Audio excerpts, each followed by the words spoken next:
നിഷ് online interactive disability awareness seminar അഥവാ നിഡാസിന്റെ 82ാം പതിപ്പിലേക്ക് ഏവർക്കും സ്വാഗതം. എൻ്റെ പേര് സംഗീത. ഞാനൊരു സ്പീച്ച് ലാംഗ്വേജ് പത്തോളജിസ്റ്റും നിഷിലെ ഫാക്കൽറ്റിയുമാണ്. ഇന്നത്തെ നിഡാസ് സെഷന്റെ നിഡാസ് എന്ന് പറയുന്നത് നിഷും സാമൂഹ്യനീതി വകുപ്പും സംയുക്തമായി 2015 മുതൽ നടത്തിവരുന്ന അവബോധ പരിപാടിയാണ്. വിവിധ തരത്തിലുള്ള ഭിന്നശേഷിയും അതുമായി ബന്ധപ്പെട്ട വിഷയങ്ങളുമാണ് നിഡാസിൽ കൈകാര്യം ചെയ്യുന്നത്. നിഡാസ് പ്രധാനമായും ഭിന്നശേഷിയുള്ളവർക്കും അവരെ പരിപാലിക്കുന്നവർക്കും രക്ഷകർത്താക്കൾക്കും ഭിന്നശേഷി മേഖലയിൽ പ്രവർത്തിക്കുന്നവർക്കും വേണ്ടിയാണ്. 1 മണിക്കൂർ നീണ്ടു നിൽക്കുന്ന സെഷനിൽ തിരഞ്ഞെടുത്ത വിഷയത്തെക്കുറിച്ചുള്ള ക്ലാസും ചോദ്യോത്തരവേളയുമായിട്ടാണ് നിഡാസ് നടത്തുന്നത്. ഇന്നത്തെ നിഡാസ് തുടങ്ങുന്നതിന് മുന്നോടിയായി എല്ലാ പാർട്ടിസിപ്പൻസും കുറച്ച് നിർദ്ദേശങ്ങൾ പാലിക്കേണ്ടതാണ്. നിഡാസ് ഗൂഗിൾ മീറ്റിലും യൂട്യൂബിലും കാണാവുന്നതാണ്.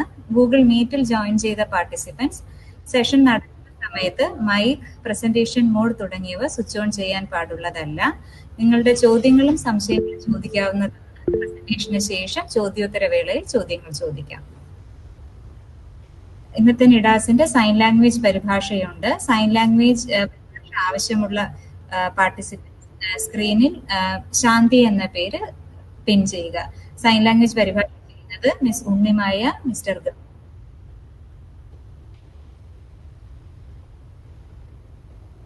ഇപ്പോൾ എല്ലാ പാർട്ടിസിപ്പൻസും ഒന്ന് ശ്രദ്ധിക്കണം. ഇപ്പോൾ ചാറ്റ് ബോക്സിൽ ഒരു ഗൂഗിൾ മീറ്റിൽ ജോയിൻ ചെയ്ത പാർട്ടിസിപ്പൻസിന് ചാറ്റ് ബോക്സിൽ ഒരു ലിങ്ക് നൽകിയിട്ടുണ്ട്. ആ ലിങ്ക് ക്ലിക്ക് ചെയ്ത് ഒരു ചോദ്യാവലി പൂരിപ്പിക്കേണ്ടതാണ്. ഞാൻ റിപ്പീറ്റ് ചെയ്യാം. ചാറ്റ് ബോക്സിൽ ഗൂഗിൾ മീറ്റിൽ ജോയിൻ ചെയ്ത പാർട്ടിസിപ്പൻസ് ചാറ്റ് ബോക്സിൽ നൽകിയിട്ടുള്ള ലിങ്ക് ക്ലിക്ക് ചെയ്ത് ഒരു ചോദ്യാവലി പൂരിപ്പിക്കേണ്ടതാണ്.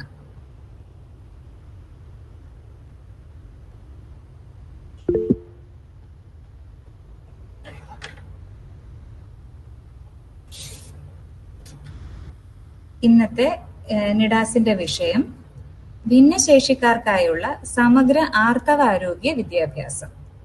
ഭിന്നശേഷിയുള്ള വ്യക്തികളിൽ ആർത്തവ ആരോഗ്യവുമായി ബന്ധപ്പെട്ട കാര്യങ്ങളാണ് ഇന്ന് ചർച്ച ചെയ്യുന്നത്. അവരുടെ ആർത്തവ പരിചരണം, വിവിധ ഭിന്നശേഷിയുള്ള വ്യക്തികളിലെ ആർത്തവ ആരോഗ്യ ആവശ്യങ്ങൾ, മാതാപിതാക്കൾ അവരെ പരിചരിക്കുന്നവർ ഇവരെ എങ്ങനെ സഹായിക്കാം, കൈകാര്യം ചെയ്യുന്നതിനുള്ള രീതി തുടങ്ങിയവയാണ് ഇന്നത്തെ ക്ലാസ്സിൽ പ്രധാനമായും സംസാരിക്കുന്നത്. ഇതിനെക്കുറിച്ച് സംസാരിക്കുന്നതിനായി നിഡാ സെഷനിലെത്തിയിരിക്കുന്നത് ഡോക്ടർ ഹേന. മാഡം ഒരു സൈക്കോളജിസ്റ്റും ഡൈവേഴ്സിറ്റി ആൻഡ് ഇൻക്ലൂഷൻ പ്രൊഫഷണൽ ആണ്. Security education, parenting guidance, behavioural training തുടങ്ങിയവയുമായി ബന്ധപ്പെട്ട് സ്ഥാപനം SCK ഫൗണ്ടേഷൻ എന്ന സ്ഥാപനത്തിന്റെ കോ ഫൗണ്ടറും അഡ്വൈസറും ലീഡ് ട്രെയിനറുമാണ്. 18 വർഷത്തെ പ്രവൃത്തി പരിചയമുണ്ട് മാഡത്തിന്. ടീച്ചിങ്, ട്രെയിനിങ്, കൗൺസിലിംഗ്, ഭിന്നശേഷി പുനരധിവാസവുമായി പ്രവർത്തിക്കുകയാണ്. ഇതിനു മുന്നോടിയായി madam IIT Madras national centre for assistive health ടെക്നോളജീസിലെ പ്രോജക്ട് അഡ്വൈസർ ആയിരുന്നു. MG യൂണിവേഴ്സിറ്റിയിലെ ഡിസബിലിറ്റി സ്റ്റഡീസ് വിഭാഗത്തിന്റെ ലെക്ചററുമായിരുന്നു. ഇതോടൊപ്പം madam institute of management in government എറണാകുളത്തിലെ ഒരു വിസിറ്റിംഗ് ഫാക്കൽറ്റി കൂടിയാണ്. ഇന്നത്തെ ഈ സെഷൻ കൈകാര്യം ചെയ്യുന്നതിനായി ഞാൻ ഡോക്ടർ ഹേനയെ ക്ഷണിക്കുന്നു. Welcome madam. നമസ്കാരം. നിഡാസിന്റെ ഇന്നത്തെ സെഷനിലേക്ക് സ്വാഗതം. ഇന്ന് നമ്മൾ ചർച്ച ചെയ്യുന്ന വിഷയം ഭിന്നശേഷിക്കാർക്കായുള്ള സമഗ്ര ആർത്തവാരോഗ്യ വിദ്യാഭ്യാസം എന്നുള്ളതാണ്. നമുക്കറിയാവുന്നതുപോലെ ഭിന്നശേഷിയുള്ള വ്യക്തികൾ ധാരാളം ആർത്തവാരോഗ്യ സംരക്ഷണവുമായി ബന്ധപ്പെട്ട് ധാരാളം വെല്ലുവിളികൾ നേരിടുന്നുണ്ട്. അതിന് പ്രധാനപ്പെട്ട കാരണം എന്ന് പറയുന്നത് കൃത്യമായ അറിവില്ലായ്മ, അല്ലെങ്കിൽ ആർത്തവാരോഗ്യവുമായി ബന്ധപ്പെട്ട് വേണ്ട സഹായങ്ങൾ മറ്റ് ഭാഗങ്ങളിൽ നിന്ന് ലഭിക്കാതിരിക്കുക, സുഹൃത്തുക്കളിൽ നിന്നോ അല്ലെങ്കിൽ കുടുംബാംഗങ്ങളിൽ നിന്നോ, അതുപോലെ ഉപകരണങ്ങൾ, ആർത്തവ ഉപകരണങ്ങളുടെ ലഭ്യതക്കുറവ്, അത്തരത്തിൽ പല കാരണങ്ങൾ കൊണ്ട് ഭിന്നശേഷിയുള്ള വ്യക്തികൾ വളരെയധികം സവിശേഷമായിട്ടുള്ള വെല്ലുവിളികൾ നേരിടാറുണ്ട്. അതുപോലെ തന്നെ പ്രധാനപ്പെട്ട ഒരു കാര്യമാണ് സമൂഹത്തിൽ ആർത്തവ ആരോഗ്യവുമായി ബന്ധപ്പെട്ട് നിലനിൽക്കുന്ന തെറ്റായ വിശ്വാസങ്ങൾ, അതുപോലെ കൃത്യമായ അവയർനെസ് ഇല്ലായ്മ, കൃത്യമായ അവബോധമില്ലായ്മ എന്നിവ ഈ ഒരു വിഷയത്തിൽ നമ്മൾ പരിഹരിക്കേണ്ടത് ആവശ്യമാണ്. അപ്പോൾ ഇന്ന് നമ്മൾ ചർച്ച ചെയ്യുന്ന പ്രധാനപ്പെട്ട വിഷയം എന്ന് പറയുന്നത് ആർത്തവാരോഗ്യവുമായി ബന്ധപ്പെട്ട് നിലനിൽക്കുന്ന, അതും പ്രത്യേകമായി ഭിന്നശേഷിയുള്ള വ്യക്തികൾ അനുഭവിക്കുന്ന, ആർത്തവം ഉള്ള ഭിന്നശേഷിയുള്ള വ്യക്തികൾ അനുഭവിക്കുന്ന പ്രശ്നങ്ങളെ കുറിച്ചിട്ടാണ്. എന്താണ് ആർത്തവ വിദ്യാഭ്യാസത്തിന്റെ പ്രാധാന്യം? നമ്മളിത് പഠിച്ചിരിക്കുന്നത് കൊണ്ട് ഉള്ള ഒരു ഗുണം എന്താണ്? അല്ലെങ്കിൽ അത്തരത്തിൽ ആർത്തവാരോഗ്യവുമായി ബന്ധപ്പെട്ടുള്ള ചർച്ചയുടെ ഒരു ആവശ്യകത എന്താണ് എന്നുള്ളതാണ് നമ്മൾ ആദ്യം ചിന്തിക്കുന്നത്. ഒന്ന്, ആർത്തവാരോഗ്യം എന്ന് പറയുന്നത് ഒരു വ്യക്തിക്ക് അന്തസ്സോടെയും ഇൻഡിപെൻഡൻ്റ് ആയിട്ടും സ്വാതന്ത്ര്യത്തോടെയും കൂടി സമൂഹത്തിൽ ജീവിക്കാൻ, പ്രത്യേകിച്ച് സ്ത്രീകളെ സംബന്ധിച്ചിടത്തോളം വലിയ ബുദ്ധിമുട്ടുകൾ ആർത്തവവുമായി ബന്ധപ്പെട്ട് ഉണ്ട്. അത് കൈകാര്യം ചെയ്യുന്നതിന് കൃത്യമായ അറിവ് നേടേണ്ടത് വളരെ അത്യാവശ്യമാണ്. അത് ഒരു ആർത്തവം ഉള്ള വ്യക്തികളെ ശാക്തീകരിക്കുന്നതിന് സഹായിക്കുന്നുണ്ട്. അതുപോലെ ഭിന്നശേഷിയുള്ള വ്യക്തികളുടെ ശരീര ശുചിത്വം, മാനസികാരോഗ്യം, വ്യക്തി സ്വാതന്ത്ര്യം എന്നിവ മെച്ചപ്പെടുത്തുന്നതിന് ഇത്തരത്തിലുള്ള പഠനങ്ങളും ചർച്ചകളും ആവശ്യമാണ്, അല്ലെങ്കിൽ അത്തരത്തിലുള്ള വിദ്യാഭ്യാസം നൽകേണ്ട ആവശ്യകതയുണ്ട്. എന്താണ് ഈ ഒരു ഇത്തരത്തിൽ വിദ്യാഭ്യാസം കൃത്യമായ രീതിയിൽ ആർത്തവാരോഗ്യവുമായി ബന്ധപ്പെട്ട് ലഭിക്കാതിരുന്നാലുള്ള പ്രശ്നം? അത് പലതരത്തിലുള്ള ആരോഗ്യ പ്രശ്നങ്ങൾ ഉണ്ടാക്കാം. അതുപോലെ സാമൂഹികമായിട്ടുള്ള ഒറ്റപ്പെടലുകളും പലതരത്തിലുള്ള അപകർഷതാബോധവും ഉണ്ടാവാനുള്ള സാധ്യതകളുണ്ട്. ഈ യുണിസെഫ് നടത്തിയ, ലോകാരോഗ്യ സംഘടനയുടെ ഭാഗമായ യുണിസെഫ് നടത്തിയ ഒരു പഠനത്തിൽ പറയുന്നത് 5 പെൺകുട്ടികളിൽ ഒരാൾ, ഭിന്നശേഷിയുള്ള 5 പെൺകുട്ടികളിൽ ഒരാൾ ആർത്തവ സംബന്ധമായ പ്രശ്നങ്ങൾ മൂലം വിദ്യാഭ്യാസം കൃത്യമായി നടപ്പിലാക്കാൻ, അല്ലെങ്കിൽ വിദ്യാഭ്യാസം കൃത്യമായി ലഭ്യമാക്കാൻ അവർക്ക് കഴിയാതെ വരുന്നു എന്നുള്ളത് ഒരു വലിയ കണക്കാണ്.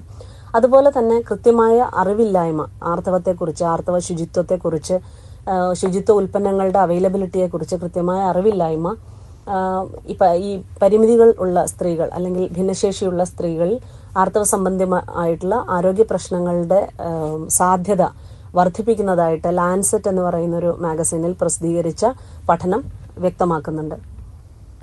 ഇനി ആർത്തവ പരിചരണത്തിന്റെ സമയം, അല്ലെങ്കിൽ ആർത്തവത്തിന് മുൻപും ആർത്തവ സമയത്തും ആർത്തവ ശേഷവും എന്തെല്ലാം കാര്യങ്ങളാണ് നമ്മൾ ഓരോരുത്തരും ശ്രദ്ധിക്കേണ്ടത്? അതിൽ പ്രത്യേകമായി ഭിന്നശേഷിയുള്ള ആളുകൾ എന്തെല്ലാം കാര്യങ്ങൾ ശ്രദ്ധിക്കണമെന്ന് നമുക്കൊന്ന് നോക്കാം.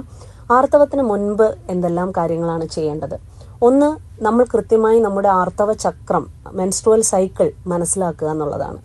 അതുപോലെ ആർത്തവ സമയത്ത് നമ്മൾ ഉപയോഗിക്കുന്ന പാഡുകൾ, ടാമ്പോണുകൾ, അല്ലെങ്കിൽ മെൻസ്ട്രുവൽ കപ്പ് എന്നിവ, ആർത്തവ കപ്പുകൾ, അത് വളരെ പോപ്പുലർ ആണ് ഇപ്പോൾ. അത്തരം കപ്പുകളെ കുറിച്ചെല്ലാം കൃത്യമായ അവബോധം, അവ കൃത്യമായി തയ്യാറാക്കി സൂക്ഷിക്കുക, വൃത്തിയാക്കി തയ്യാറാക്കി സൂക്ഷിക്കുക എന്നുള്ളതാണ്. അതോടൊപ്പം തന്നെ സമീകൃതമായ ആഹാരം കഴിക്കുക, ധാരാളം വെള്ളം കുടിക്കുക.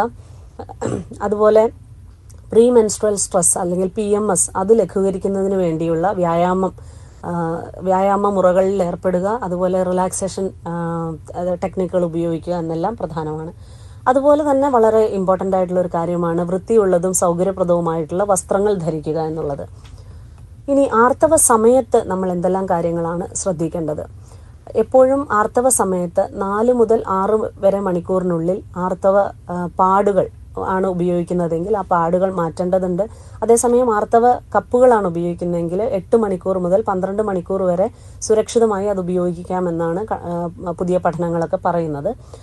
പക്ഷേ പാഡോ ടാമ്പോണൊക്കെയാണ് ഉപയോഗിക്കുന്നതെങ്കിൽ ഒരു 4 മുതൽ 6 മണിക്കൂറിനുള്ളിൽ തന്നെ അത് മാറ്റേണ്ടത് ആവശ്യമാണ്. അതുപോലെ തന്നെ ഇത്തരം ആർത്തവ സമയത്ത് ഉപയോഗിക്കുന്ന ഏത് ഉപകരണങ്ങൾ, അല്ലെങ്കിൽ ആർത്തവ സമയത്ത് ഉപയോഗിക്കുന്ന പാഡുകളോ ടാമ്പോണുകളോ കപ്പുകളോ എല്ലാം ഉപയോഗിക്കുന്നതിന് മുൻപും ശേഷവും നമ്മൾ കൈകൾ വൃത്തിയായി കഴുകാനായിട്ട് ശ്രദ്ധിക്കണം.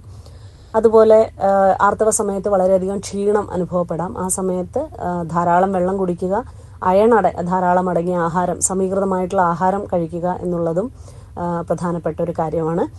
അതുപോലെ ആർത്തവ സമയത്ത് വലിയ ബുദ്ധിമുട്ടുകൾ അനുഭവിക്കുന്ന സ്ത്രീകളുണ്ട്. ശാരീരികമായിട്ടുള്ള ബുദ്ധിമുട്ടുകൾ, മാനസികമായിട്ടുള്ള ബുദ്ധിമുട്ടുകൾ, ശക്തമായ വേദന, മെൻസ്ട്രുവൽ ക്രാംസ്, ഇതെല്ലാം അനുഭവിക്കുന്ന വ്യക്തികളുണ്ട്. അവരെ സംബന്ധിച്ചിടത്തോളം നമുക്ക് ഉപയോഗിക്കാവുന്ന, അപ്പം മരുന്നുകൾ ഉപയോഗിക്കാൻ പറ്റുന്നവർ ഡോക്ടറുടെ നിർദ്ദേശപ്രകാരം മരുന്നുകൾ ഉപയോഗിക്കുക. അതോടൊപ്പം തന്നെ ഹീറ്റ് പാഡുകൾ പോലെ ദേഹത്തെ ചൂടാക്കി വെക്കുന്ന ഹീറ്റ് പാഡുകൾ ഉപയോഗിക്കാം. അതോടൊപ്പം തന്നെ നമുക്ക് ചെറിയ തോതിലുള്ള മസാജുകൾ, അതിപ്പം കെയർ ഗിവേഴ്സോ മാതാപിതാക്കളോ അല്ലെങ്കിൽ പാർട്ട്നേഴ്സോ അങ്ങനെ അവരുടെ സഹായത്തോടു കൂടി ചെറിയ മസാജുകളൊക്കെ ഈ തരത്തിലുള്ള ബുദ്ധിമുട്ടുകൾ തടയുന്നതിന് വേണ്ടി നമ്മളെ സഹായിക്കും. അതുപോലെ തന്നെ പ്രധാനപ്പെട്ട കാര്യമാണ് ആർത്തവ സമയത്ത് ശരീര ശുചിത്വം പാലിക്കുക എന്നുള്ളത്. ഇനി ആർത്തവത്തിന് ശേഷം എന്താണ് നമ്മൾ പ്രത്യേകമായി ശ്രദ്ധിക്കേണ്ടത് എന്നുള്ളത്? പ്രത്യേകിച്ചും വീണ്ടും ഉപയോഗിക്കാവുന്ന സാധനങ്ങൾ ഉപയോഗിക്കുന്ന വ്യക്തികൾ, ഇപ്പം റീയൂസബിൾ ആയിട്ടുള്ള പാഡ്, അതുപോലെ തന്നെ മെൻസ്ട്രുവൽ കപ്പ്, ഇതെല്ലാം ഉപയോഗിക്കുമ്പോൾ അത് വൃത്തിയായും അണുനശീകരണം നടത്തിയും അത് നല്ല രീതിയിൽ സൂക്ഷിച്ചു വെക്കുക എന്നുള്ളത്. അതുപോലെ തന്നെ ആർത്തവം സമയത്ത് ഉപയോഗിച്ച പാഡുകൾ, ടാമ്പോണുകൾ അതെല്ലാം കൃത്യമായി സംസ്കരിക്കുക. അത് പ്രകൃതിക്ക് ബുദ്ധിമുട്ടുണ്ടാക്കാത്ത രീതിയിൽ കൃത്യമായി സംസ്കരിക്കുക എന്നുള്ളതും പ്രധാനപ്പെട്ട കാര്യമാണ്. അതുപോലെ കഠിനമായ വേദന, അതുപോലെ ക്രമമല്ലാത്ത ആർത്തവ ചക്രം, ഇതൊക്കെ ഉണ്ടെങ്കിൽ കൃത്യമായി ഡോക്ടറുടെ നിർദ്ദേശപ്രകാരം മരുന്നുകൾ കഴിക്കുകയും അതിനുവേണ്ട എക്സസൈസുകളോ ഡോക്ടറുടെ നിർദ്ദേശപ്രകാരം അവർ പറയുന്ന കാര്യങ്ങൾ ചെയ്യേണ്ടതാണ്. അതുപോലെ ശരിയായ വിശ്രമം ഏറ്റവും അത്യാവശ്യമുള്ള കാര്യമാണ്. നല്ല രീതിയിൽ വിശ്രമിക്കുക, അതുപോലെ ഭക്ഷണം കൃത്യമായി കഴിക്കുക, ധാരാളം വെള്ളം കുടിക്കുക. അത് ആർത്തവ സമയത്തും ആർത്തവത്തിന് മുൻപും ആർത്തവ ശേഷവും ശ്രദ്ധിക്കേണ്ട കാര്യങ്ങളാണ് ഇവയെല്ലാം. അതുപോലെ തന്നെ ഈ ആർത്തവ സമയത്തുണ്ടാകാവുന്ന ബുദ്ധിമുട്ടുകൾ ലഘൂകരിക്കുന്നതിന് വേണ്ടിയിട്ട് എപ്പോഴും ചെയ്യേണ്ടതാണ് നമ്മൾ കൃത്യമായ വ്യായാമം. അത് ഭിന്നശേഷിയുള്ള സ്ത്രീകളെ സംബന്ധിച്ചിടത്തോളം വ്യായാമം ചെയ്യുന്നതിൽ വലിയ ബുദ്ധിമുട്ടുകൾ ഉണ്ടാകാൻ സാധ്യതയുണ്ട്. ഏറ്റവും പ്രധാനം ഇപ്പോൾ ശാരീരികമായ വെല്ലുവിളികൾ നേരിടുന്ന ആളുകളാണെന്നുണ്ടെങ്കിൽ അവർക്ക് വ്യായാമത്തിനുള്ള പരിമിതികളുണ്ട്. പക്ഷെ പരിമിതികളിൽ നിന്നുകൊണ്ട് തന്നെ സാധിക്കാവുന്ന ആരോഗ്യ വ്യായാമ മുറകൾ പ്രാക്ടീസ് ചെയ്തു വരേണ്ടത് അത്യാവശ്യമാണ്.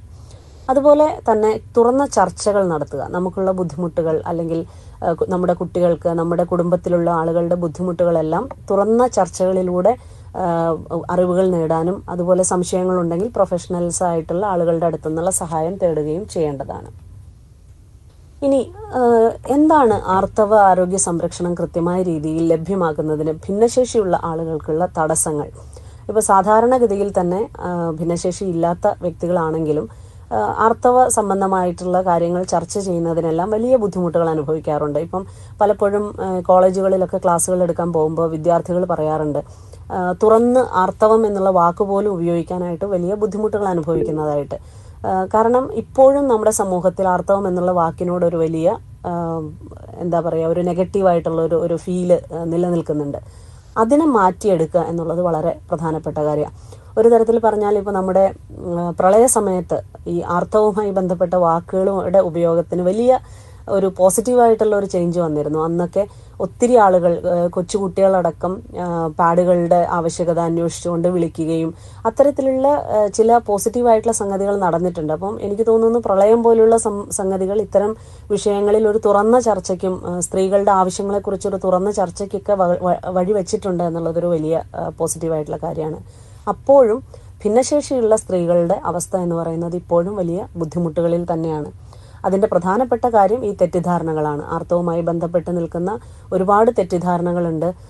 അതിന് പല കാരണങ്ങളുണ്ട്. സാമൂഹികമായിട്ടുള്ള കാരണങ്ങളുണ്ട്, കുടുംബപരമായിട്ടുള്ള കാരണങ്ങളുണ്ട്, മതപരമായിട്ടുള്ള കാരണങ്ങളുണ്ട്. അത്തരത്തിൽ പലതരത്തിലുള്ള പ്രശ്നങ്ങൾ ആർത്തവുമായി ബന്ധപ്പെട്ട് സമൂഹത്തിൽ നിലനിൽക്കുന്നുണ്ട്. അപ്പോൾ ആർത്തവുമായി ബന്ധപ്പെട്ട് അതുകൊണ്ട് തന്നെ തുറന്ന ചർച്ചകൾ നടത്തുന്നത് പലപ്പോഴും നിഷിദ്ധമാണ് സ്ത്രീകളെ സംബന്ധിച്ചിടത്തോളം. അത് ഭിന്നശേഷിയുള്ള വ്യക്തികളായി കഴിയുമ്പോൾ അതിന്റെ പ്രശ്നം വളരെ ഇരട്ടി വർദ്ധിക്കുന്നതായിട്ടാണ് കാണുന്നത്. അതുപോലെ ശാരീരികമായിട്ടുള്ള പരിമിതികളുള്ള സ്ത്രീകളെ സംബന്ധിച്ചിടത്തോളം സ്വന്തമായി ആർത്തവം മാനേജ് ചെയ്യുക എന്നുള്ളത് വലിയ വെല്ലുവിളി നിറഞ്ഞ കാര്യമാണ്. ആ സമയത്ത് പലപ്പോഴും പുറം ലോകത്തേക്ക് ഇറങ്ങാൻ സാധിക്കാതെ ഇരിക്കുകയോ അല്ലെങ്കിൽ ഇപ്പോൾ പഠനവുമായി ബന്ധപ്പെട്ട് നടക്കുന്ന കുട്ടികളാണെന്നുണ്ടെങ്കിൽ അവർക്കൊക്കെ ആ സമയം സ്കൂളിലോ കോളേജിലോ ഒന്നും പോകാൻ പറ്റാത്തൊരവസ്ഥയാണ് ഉള്ളത്. അപ്പോൾ അതിന് പലപ്പോഴും സഹായങ്ങൾ ആവശ്യമുണ്ടാവും. ഇതിന് ആക്സസബിൾ ആയിട്ടുള്ള അല്ലെങ്കിൽ ഡിസബിലിറ്റി ഫ്രണ്ട്ലി ആയിട്ടുള്ള പ്രോഡക്റ്റ് നമുക്ക് അവൈലബിൾ അല്ല എന്നുള്ള ഒരു വലിയ ചാലഞ്ചൊക്കെ നിലനിൽക്കുന്നുണ്ട്. അതുപോലെ ആർത്തവ സംബന്ധമായിട്ടുള്ള പ്രശ്നങ്ങൾ നേരിടുന്ന ആളുകൾക്കും അവരുടെ കെയർ ഗിവേഴ്സിനും അവരുടെ പരിചാരകർക്കും കൃത്യമായ പിന്തുണ സമൂഹത്തിന്റെ ഭാഗത്തുനിന്ന് ഉണ്ടാകുന്നില്ല എന്നുള്ളതും ഒരു വലിയ ബുദ്ധിമുട്ട് ഉള്ള കാര്യമാണ്. ഈ UN വനിതാ സംഘടനയുടെ UN വിമന്റെ കണക്ക് പ്രകാരം ഏകദേശം 60% സ്ത്രീകൾ ആർത്തവ സമയത്ത് ഉപയോഗിക്കേണ്ട വസ്തുക്കളുടെ അഭാവം മൂലം ബുദ്ധിമുട്ട് അനുഭവിക്കുന്നുണ്ട്. വലിയ ആർത്തവ പ്രശ്നങ്ങൾ അനുഭവിക്കുന്നുണ്ടെന്നാണ് UN വിമൻ പറയുന്നത്. കേരളം ഒരുപക്ഷെ ആ കാര്യത്തിൽ വളരെയധികം മെച്ചപ്പെട്ട ഒരു സംസ്ഥാനമാണെന്ന് നമുക്ക് പറയേണ്ടി വരും. നമുക്ക് അന്താരാഷ്ട്ര തലത്തിൽ ചിന്തിക്കുകയാണെങ്കിൽ 60% സ്ത്രീകൾ വലിയ ബുദ്ധിമുട്ടുകൾ അനുഭവിക്കുന്നുണ്ട്. അതിൽ തന്നെ ഭിന്നശേഷിയുള്ള സ്ത്രീകളെ സംബന്ധിച്ചിടത്തോളം അത്തരം പ്രശ്നങ്ങൾ വളരെയധികം കൂടുതലാണ്. ഇനി ഓരോ തരം ഭിന്നശേഷികൾക്കും എന്താണ് അവരുടെ വളരെ സ്പെസിഫിക് ആയിട്ടുള്ള പ്രശ്നങ്ങളെന്ന് നമുക്കൊന്ന് നോക്കാം. ഒന്ന്, ശാരീരികമായിട്ടുള്ള ഭിന്നശേഷി, ഇപ്പം ശരീരത്തിന് പ്രശ്നമുള്ള ചലന സംബന്ധമായിട്ടുള്ള വെല്ലുവിളികൾ നേരിടുന്ന സ്ത്രീകളെ സംബന്ധിച്ചിടത്തോളം വലിയ ബുദ്ധിമുട്ടുകളാണ് ആർത്തവ സമയത്ത് അവർ അനുഭവിക്കേണ്ടി വരുന്നത്. ഒന്ന്, കൃത്യമായി അവർക്ക് മെൻസ്ട്രുവൽ ഉപകരണങ്ങൾ ഉപയോഗിക്കാൻ പറ്റാത്ത അവസ്ഥ വരുന്നുണ്ട്. അതുപോലെ തന്നെ വീണ്ടും ഉപയോഗിക്കേണ്ട സാധനങ്ങൾ വൃത്തിയായി സൂക്ഷിക്കാനും വൃത്തിയായി എടുത്തു വയ്ക്കാനും ഒക്കെയുള്ള വലിയ ബുദ്ധിമുട്ടുകൾ അനുഭവിക്കാറുണ്ട്. ഈവൻ ഒരു തവണ ഉപയോഗിക്കുന്ന ഉപകരണങ്ങൾ ആണെങ്കിൽ പോലും, ഇപ്പോൾ പാഡുകൾ പോലെ ടാമ്പോണുകൾ പോലെയുള്ളവയാണെങ്കിൽ പോലും കൃത്യമായത് സംസ്കരിക്കാനൊക്കെയുള്ള ശാരീരികമായിട്ടുള്ള പരിമിതികൾ സ്ത്രീകൾ അനുഭവിക്കാറുണ്ട്. ഇനി ബൗദ്ധികവും വികസനപരവുമായ വെല്ലുവിളികൾ നേരിടുന്ന ഡെവലപ്മെന്റൽ ഡിസോർഡേഴ്സ് അല്ലെങ്കിൽ ഇന്റലക്ച്വൽ ഡിസബിലിറ്റീസ് ഉള്ള ആളുകളെ സംബന്ധിച്ചിടത്തോളം എന്താണ് പ്രശ്നമെന്ന് നോക്കാം. പലപ്പോഴും ആർത്തവ ശുചിത്വത്തെക്കുറിച്ച് അല്ലെങ്കിൽ ആർത്തവം എന്താണെന്ന് പോലും മനസ്സിലാക്കാനുള്ള ഒരു സാഹചര്യം ഇല്ലാത്ത വ്യക്തികളാണ് ബുദ്ധിപരമായ വെല്ലുവിളികൾ നേരിടുന്ന സ്ത്രീകൾ. അത്തരത്തിൽ ആവുമ്പോൾ തന്നെ അവരെ കാര്യങ്ങൾ പറഞ്ഞു മനസ്സിലാക്കുക, ബോധ്യപ്പെടുത്തുക എന്നുള്ളതൊരു വലിയ ബുദ്ധിമുട്ടാണ്. ആർത്തവം ആരംഭിക്കുന്നത് എങ്ങനെയാണെന്ന് മനസ്സിലാക്കാനോ അതെങ്ങനെ കൈകാര്യം ചെയ്യണമെന്ന് മനസ്സിലാക്കാനോ, ഇനി ആർത്തവ സംബന്ധമായിട്ടുള്ള വേദനകളോ ബുദ്ധിമുട്ടുകളോ ഒക്കെ ഉണ്ടാകുമ്പോൾ ഇവർ സ്വാഭാവികമായി കാണിക്കുന്ന പല പ്രശ്നങ്ങളും വളരെയധികം ഇരട്ടിയിലേറെയായിട്ട് മാറാനുള്ള സാധ്യതയുണ്ട്. അത് കെയർ ഗിവേഴ്സിനും വലിയ ബുദ്ധിമുട്ടുകൾ നേരിടാനുള്ള സാധ്യതകളുണ്ട്. അതുപോലെ ഇത്തരത്തിലുള്ള ആവശ്യങ്ങൾ അറിയിക്കുക, അത് കൈകാര്യം ചെയ്യുക, ഇതൊക്കെ ബുദ്ധിപരമായ വെല്ലുവിളികൾ നേരിടുന്ന സ്ത്രീകളെ സംബന്ധിച്ചിടത്തോളം വലിയ ബുദ്ധിമുട്ടാണ്.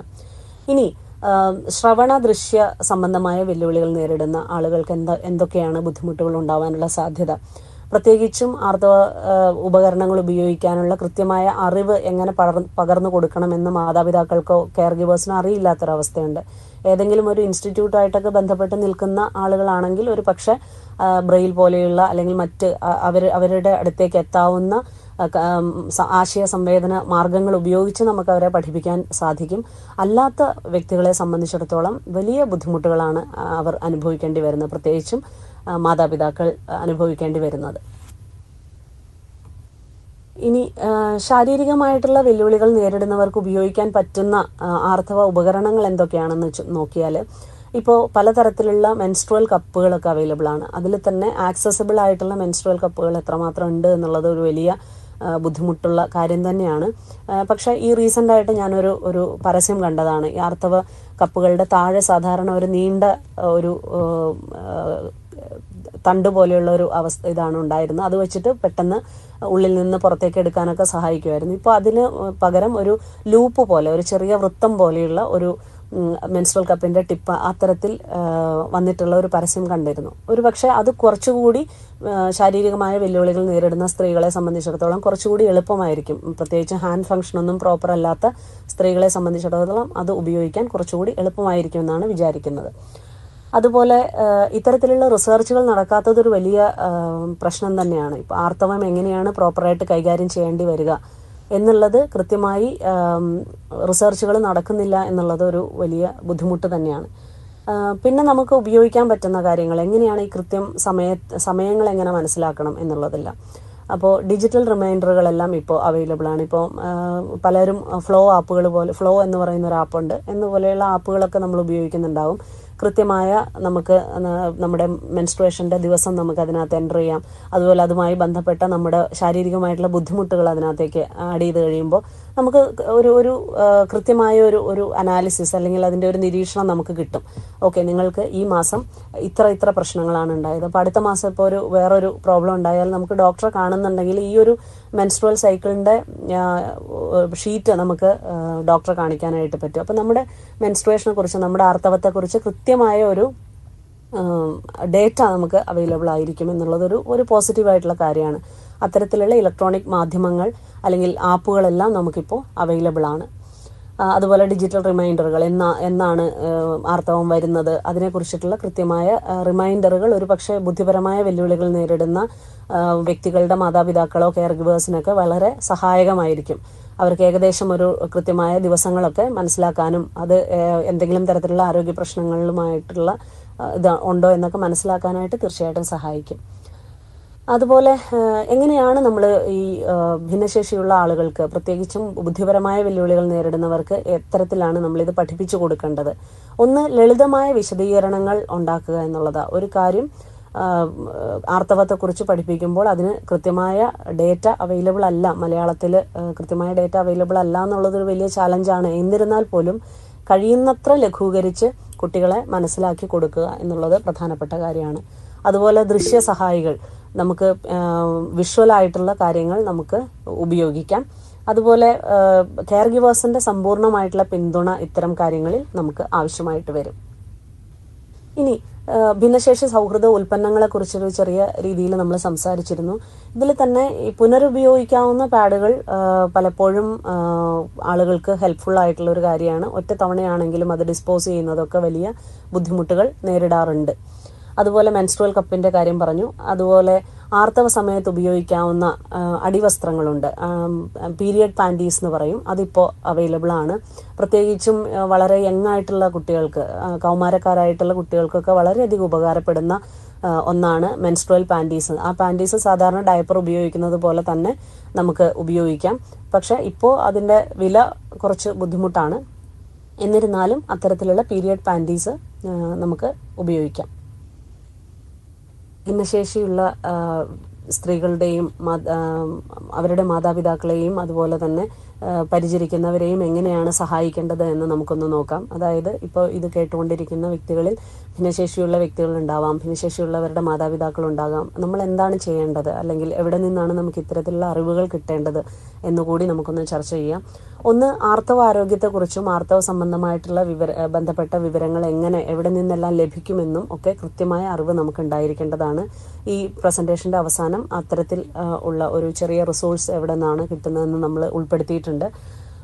അതുപോലെ കാരണം ഇത് മാതാപിതാക്കളും പരിചരിക്കുന്ന ആളുകളും കൃത്യമായി അറിഞ്ഞിരിക്കണം. എങ്കിൽ മാത്രമാണ് നമുക്ക് ഭിന്നശേഷിയുള്ള വ്യക്തികളെ സഹായിക്കാനായിട്ട് സാധിക്കും.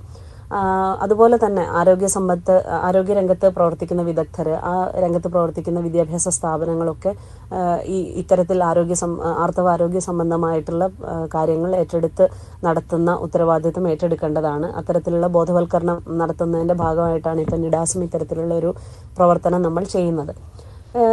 അതുപോലെ ഈ അറിവ് ലഭിച്ചാലുള്ള ഒരു ഗുണം, നമുക്ക് പരിചാരകർക്കും മാതാപിതാക്കൾക്കും കൃത്യമായ ശാസ്ത്രീയമായ അറിവുകൾ നമുക്ക് ലഭിക്കുകയും അത് നമ്മുടെ കുടുംബത്തിലും നമ്മുടെ വേണ്ടപ്പെട്ട ആളുകൾക്കും വേണ്ടി ഉപയോഗിക്കാനും സാധിക്കുമെന്നുള്ളതാണ്. ഇപ്പോൾ നമ്മുടെ നാട്ടിൽ ഇപ്പോൾ പറഞ്ഞു, കേരളത്തിൽ നിലനിൽക്കുന്ന ആർത്തവ സംബന്ധമായിട്ടുള്ള ചില പ്രശ്നങ്ങളെന്ന് പറയുന്നതിന് പകരം അത്തരത്തിലുള്ള വിഷയങ്ങൾ തുറന്ന് ചർച്ച ചെയ്യുന്നതിലുള്ള ബുദ്ധിമുട്ടുകളൊക്കെ ഇപ്പോൾ കുറഞ്ഞു വരുന്നതായിട്ട് നമ്മൾ കാണുന്നുണ്ട്. എങ്കിൽ പോലും ലോകമെമ്പാടും വളരെ മികച്ച മാതൃകകൾ നിലനിൽക്കുന്നുണ്ട്. ഗവൺമെന്റിന്റെ തന്നെ ഉത്തരവാദിത്തത്തിൽ പലതരത്തിലുള്ള പ്രവർത്തനങ്ങൾ ആർത്തവാരോഗ്യം സംരക്ഷിക്കുന്നതിന് വേണ്ടിയിട്ട് പല ഗവൺമെന്റുകളും പല കാര്യങ്ങളും നടത്തിയിട്ടുണ്ട്.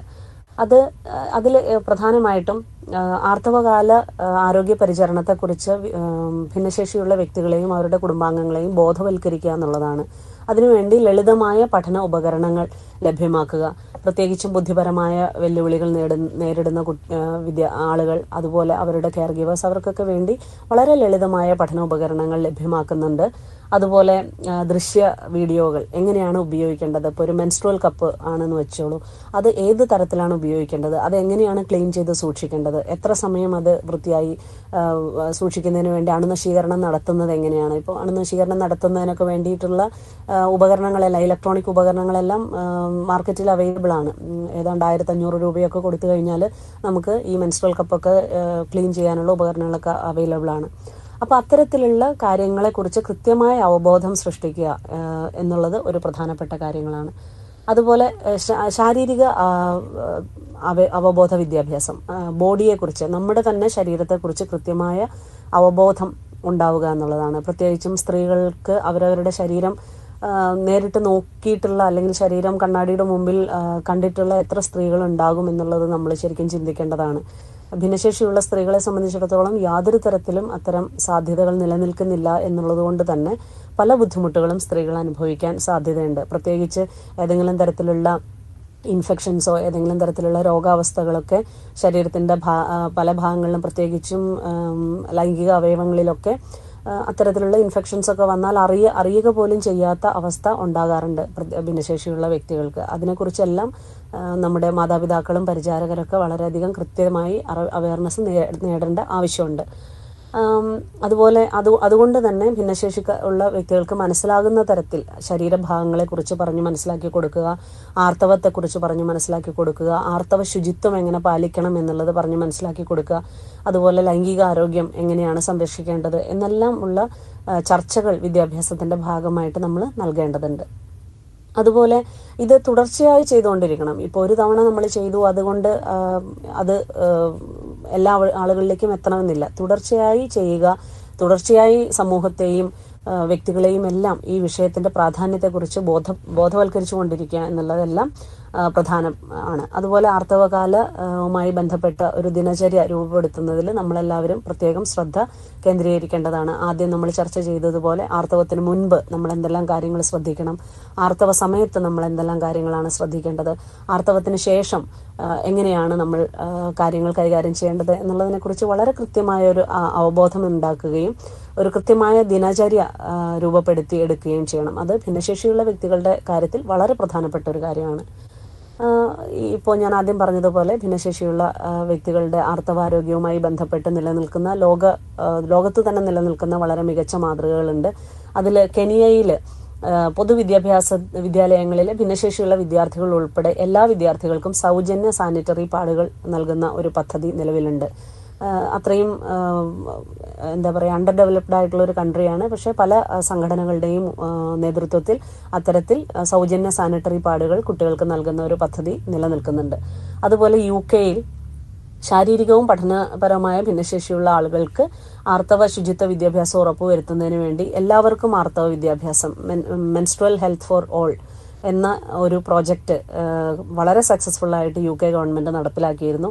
അതുപോലെ ഓസ്ട്രേലിയയിൽ പൊതുസ്ഥലങ്ങളിൽ ആർത്തവകാല ഉൽപ്പന്നങ്ങൾ ലഭിക്കാനുള്ള ഒരു പദ്ധതി, അത് ഏതാൾക്കും എപ്പോഴും ഏത് സമയത്തും ലഭിക്കാനുള്ള പദ്ധതി, അത്തരം കാര്യങ്ങൾ സൃഷ്ടിക്കുന്നതിനെ കുറിച്ചിട്ട് മെൽബൺ ഡിസബിലിറ്റി ഇൻസ്റ്റിറ്റ്യൂട്ട് കൃത്യമായ ഒരു ഗവേഷണം നടത്തുകയൊക്കെ ഉണ്ടായി.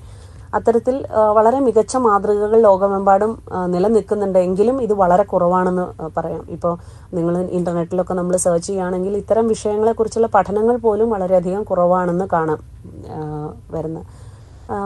ഇനി ഇതുമായി ബന്ധപ്പെട്ടിട്ട് എവിടെ നിന്നാണ് നമുക്ക് കൃത്യമായ അവയർനെസ് കിട്ടുക? ഇപ്പം നിഡാസ് പോലെയുള്ള പ്രോജക്റ്റുകൾ, അതുപോലെ നാഷണൽ ഓർഗനൈസേഷൻ ഓൺ ഡിസബിലിറ്റി എന്ന് പറയുന്ന സംഘടന, യുണിസെഫിന്റെ menstrual hygiene management resources, disability inclusion network, ഭിന്നശേഷിക്കാർക്ക് ആർത്തവ വിദ്യാഭ്യാസത്തിന് പിന്തുണ വാഗ്ദാനം ചെയ്യുന്ന നോൺ പ്രോഫിറ്റ് ഓർഗനൈസേഷൻസ് ഉണ്ട്, ഒരുപാട് NGOs ഉണ്ട്. ഇവരെല്ലാം ഈ പ്രവർത്തനങ്ങൾ നടത്തുവാനായിട്ട് ശ്രമിച്ചുകൊണ്ടിരിക്കുന്നുണ്ട്. തീർച്ചയായും ഇത്തരം പ്രവർത്തനങ്ങൾ കൊണ്ട് ഭിന്നശേഷിയുള്ള ആളുകളുടെ ആർത്തവകാല ആരോഗ്യം വളരെ മികച്ച രീതിയിൽ സംരക്ഷിക്കാനായിട്ട് നമുക്ക് സാധിക്കും. നമുക്ക് ഒരുപാട് ദൂരം പോകേണ്ടതുണ്ട്.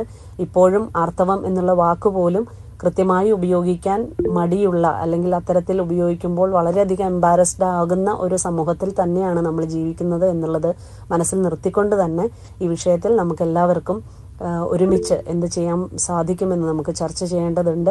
അത്തരം പ്രോആക്റ്റീവായിട്ടുള്ള ഇടപെടലുകൾ നമ്മൾ ഓരോരുത്തരും നടത്തേണ്ടതുണ്ട്. അപ്പോൾ എല്ലാവർക്കും ആർത്തവ കാല ആരോഗ്യം ഉണ്ടാകട്ടെ എന്ന് ആശംസിക്കുന്നു. നന്ദി, നമസ്കാരം. Thank you doctor Hena. ഇനി നമുക്കൊരു ചോദ്യോത്തര വേളയാണ്. പാർട്ടിസിപ്പൻസിന് ചോദ്യങ്ങളും സംശയങ്ങളും ചോദിക്കാനുള്ള അവസരമാണ്. ചോദ്യം മൈക്ക് ഓൺ ചെയ്ത് ചോദിക്കുകയോ ചാറ്റ് ബോക്സിൽ ടൈപ്പ് ചെയ്യുകയോ ചെയ്യാവുന്നതാണ്.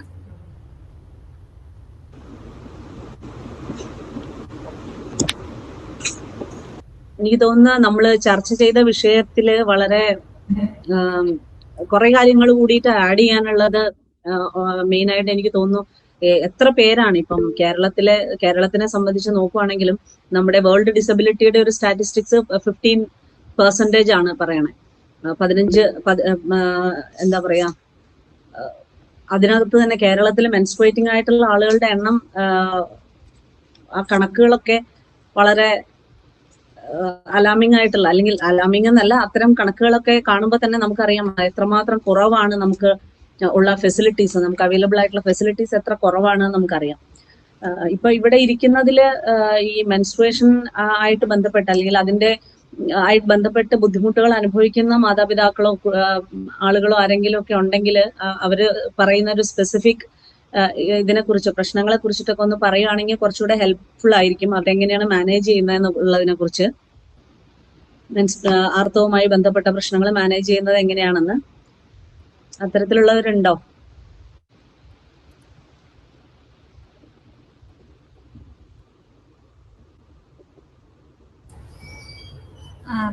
പാർട്ടിസിപ്പൻസിന് ചോദ്യങ്ങൾ ചോദിക്കാം.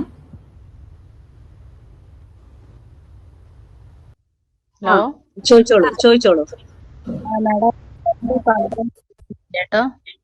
എന്തോ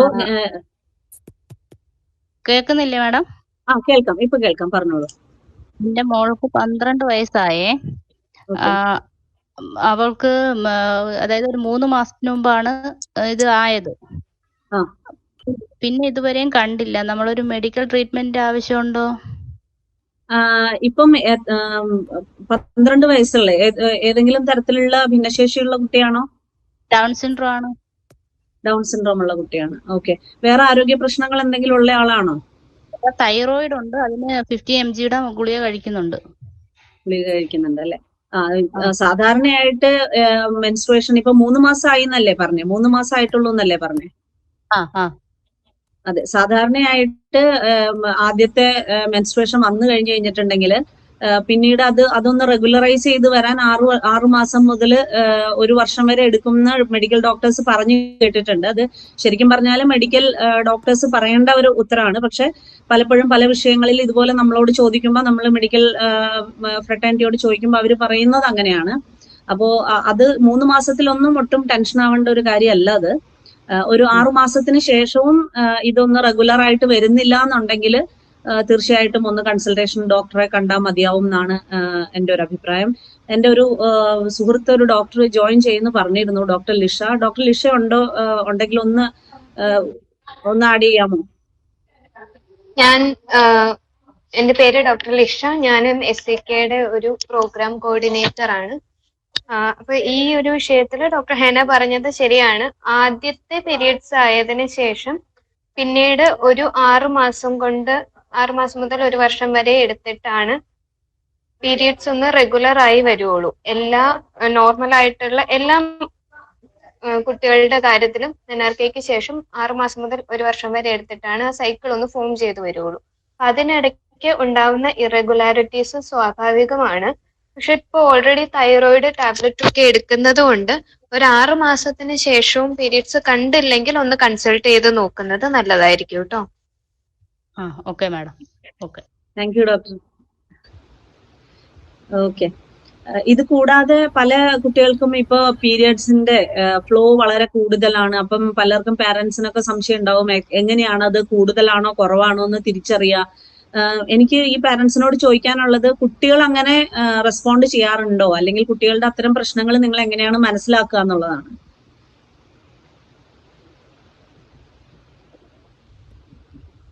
ആരെങ്കിലും ഒന്ന് ഇപ്പൊ ഭിന്നശേഷിയുള്ള കുട്ടികളുടെ മാതാപിതാക്കൾ ഉണ്ടെങ്കിൽ ഒന്ന് റെസ്പോണ്ട് ചെയ്യാമോ? അത്തരത്തിലുള്ള കുട്ടികളുടെ ആർത്തവം പ്രോപ്പർ ആണോ അല്ലെങ്കിൽ കൃത്യമായ രീതിയിലാണോ എന്ന് നിങ്ങൾ എങ്ങനെയാണ് മനസ്സിലാക്കുന്നത്? മാം ഒന്നുകൂടി ചോദിക്കേ, മനസ്സിലായില്ല. ഈ സാധാരണ കുട്ടികളുടെ ആർത്തവത്തിൽ ഇപ്പം പല ആർത്തവ പ്രശ്നങ്ങൾ പലതരത്തിലുണ്ടല്ലോ. ഇപ്പൊ ഭയങ്കരമായ വേദന ഉണ്ടാവും, ചിലർക്ക് ബ്ലീഡിങ് വളരെ കൂടുതലായിരിക്കും, ചിലർക്ക് ദിവസങ്ങൾ വളരെ അധികം ദിവസങ്ങൾ നീണ്ടു നിൽക്കുന്ന പീരിയഡ്സ് ഉണ്ടാവും. അപ്പൊ അത്തരത്തിലുള്ള പ്രശ്നങ്ങളെ നമ്മൾ എങ്ങനെയാണ് ഭിന്നശേഷിയുള്ള കുട്ടികളുടെ പ്രശ്നങ്ങളെ നമ്മൾ തിരിച്ചറിയുന്നത്, പ്രത്യേകിച്ച് ഇന്റലക്ച്വൽ ഡിസബിലിറ്റിയോ ഒക്കെയുള്ള കുട്ടികളുടെ? ഓക്കെ മാം, എന്റെ മോള് 22 വയസ്സായി. ഇപ്പൊ ഒരു 16 വയസ്സായപ്പോ നമുക്ക് ഫസ്റ്റ് ടൈം പീരീഡ്സ് വന്നത്. പിന്നെ ഒരു 6 മാസം കഴിഞ്ഞതിന് ശേഷമാണ് വീണ്ടും വന്നത്. ഇപ്പം സാധാരണ രീതിയിൽ വരുന്നുണ്ട്. അപ്പം അവൾക്ക് പിന്നെ ഈ പറഞ്ഞ പോലെ മാം പറഞ്ഞ പോലെ തന്നെ ഭയങ്കര വേദന ആയിരുന്നു. വയറുവേദന എന്ന് വെച്ചാൽ ഒരു വസ്തു കുടിക്കാൻ പോലും മറ്റൊരു വെള്ളം നമ്മൾ അങ്ങോട്ട് കൊടുക്കുകയാണെങ്കിൽ ചോട്ടിലൊരു പാത്രം വെച്ചിട്ട് വേണം അത് ഛർദ്ദിക്കാൻ. അങ്ങനത്തെ ഒരു വല്ലാത്ത അവസ്ഥയിലായിരുന്നു. അപ്പൊ നമ്മള് കണ്ടിന്യൂസ് ആയിട്ട് ഡോക്ടറെ കാണിച്ചു. അപ്പം പിന്നെ അവര് സ്കാനിങ്ങിന് എഴുതി, അങ്ങനെ അത് ചെയ്തു. പിന്നെ ഇപ്പൊ ഇടയ്ക്കിടയ്ക്കേ വരുന്നുണ്ടെങ്കിൽ കൂടി നമ്മൾ കൊണ്ടുപോയിട്ട് അഡ്മിറ്റ് ആക്കിയിട്ട് ഗ്ലൂക്കോസ് ഇട്ട് ട്രിപ്പ് ഇട്ടിട്ടൊക്കെ ഒരു ദിവസം ഹോസ്പിറ്റലിൽ അഡ്മിറ്റ് ചെയ്തിട്ടാണ് ഇപ്പൊ തിരിച്ചു കൊണ്ടുവന്ന് വീട്ടിലാക്കുന്നത്. ബ്ലീഡിങ്ങും അത്യാവശ്യം നല്ല ബ്ലീഡിങ് ആണ്. ഒക്കെ നമ്മൾ ചെയ്തു കൊടുക്കണം, കുറെയൊക്കെ ചെയ്തു കൊടുക്കാൻ പറയും. പക്ഷെ അതൊന്നും ഒരു ക്ലീനും ക്ലിയറും ആവൂല. അപ്പം അവർ പ്രതികരിക്കന്നെ വല്ലാണ്ട് വാവിട്ട് കരയും. അപ്പൊ നമ്മള് അങ്ങനെ ചെയ്യാന്നല്ലാതെ അവര് പ്രത്യേകമായിട്ട് അവൾ പറയുന്നൊന്നുമില്ല കാര്യങ്ങൾ. നമ്മൾ അങ്ങനെ ചെയ്യാണ് ഇപ്പൊ ചെയ്യുന്നത്. നല്ല വേദനയാണ്. വേദന വെച്ചാല് പക്ഷെ കാര്യമായിട്ട് സ്കാൻ ചെയ്തിട്ടൊന്നും അതിലൊന്നും കുഴപ്പമൊന്നും കണ്ടിട്ടില്ല. എങ്കിലും നല്ല വേദന തന്നെയാണ് ഇപ്പോഴും. അങ്ങനെ അവര് പ്രത്യേകമായിട്ട് പറയുന്നില്ല. എന്ത് ഭിന്നശേഷിയുള്ള ആളാണ് മോള്? MR ആണ്. MR. 60% MR ആണ്. എത്ര? 60യോ? 60. ഓക്കെ. അപ്പൊ ആൾക്ക് 22 വയസ്സാണ് അല്ലേ? അതെ. കൃത്യമായിട്ട് ആർത്തവം വരാറുണ്ടോ? അതായത് കൃത്യം 28 ദിവസം അല്ലെങ്കിൽ വരും കൃത്യമായിട്ട് വരുന്നുണ്ട്. ഇപ്പൊ എന്നിട്ട് വേറെ ഇത് കൂടാതെ ഇപ്പം മെഡിക്കൽ മരുന്നുകളൊക്കെ കൊടുത്തിട്ട് അത് മാനേജ് ചെയ്യാൻ പറ്റുന്നുണ്ടല്ലോ അല്ലെ? അതെ, ഇപ്പം കുറെ മാറ്റമുണ്ട്. അല്ലെങ്കിൽ കണ്ടിന്യൂസ് ആയിട്ട് എല്ലാ മാസത്തിലും ഇത് തന്നെ ആയിരുന്നു. കൊച്ചങ്ങ് ക്ഷീണിച്ച് വല്ലാതെ അങ്ങ് ഒരു അവസ്ഥയിലെത്തിപ്പോയി. 2-3 ദിവസമായിട്ട് അനങ്ങാൻ വയ്യാത്തൊരവസ്ഥയിലായി പോവുമായിരുന്നു.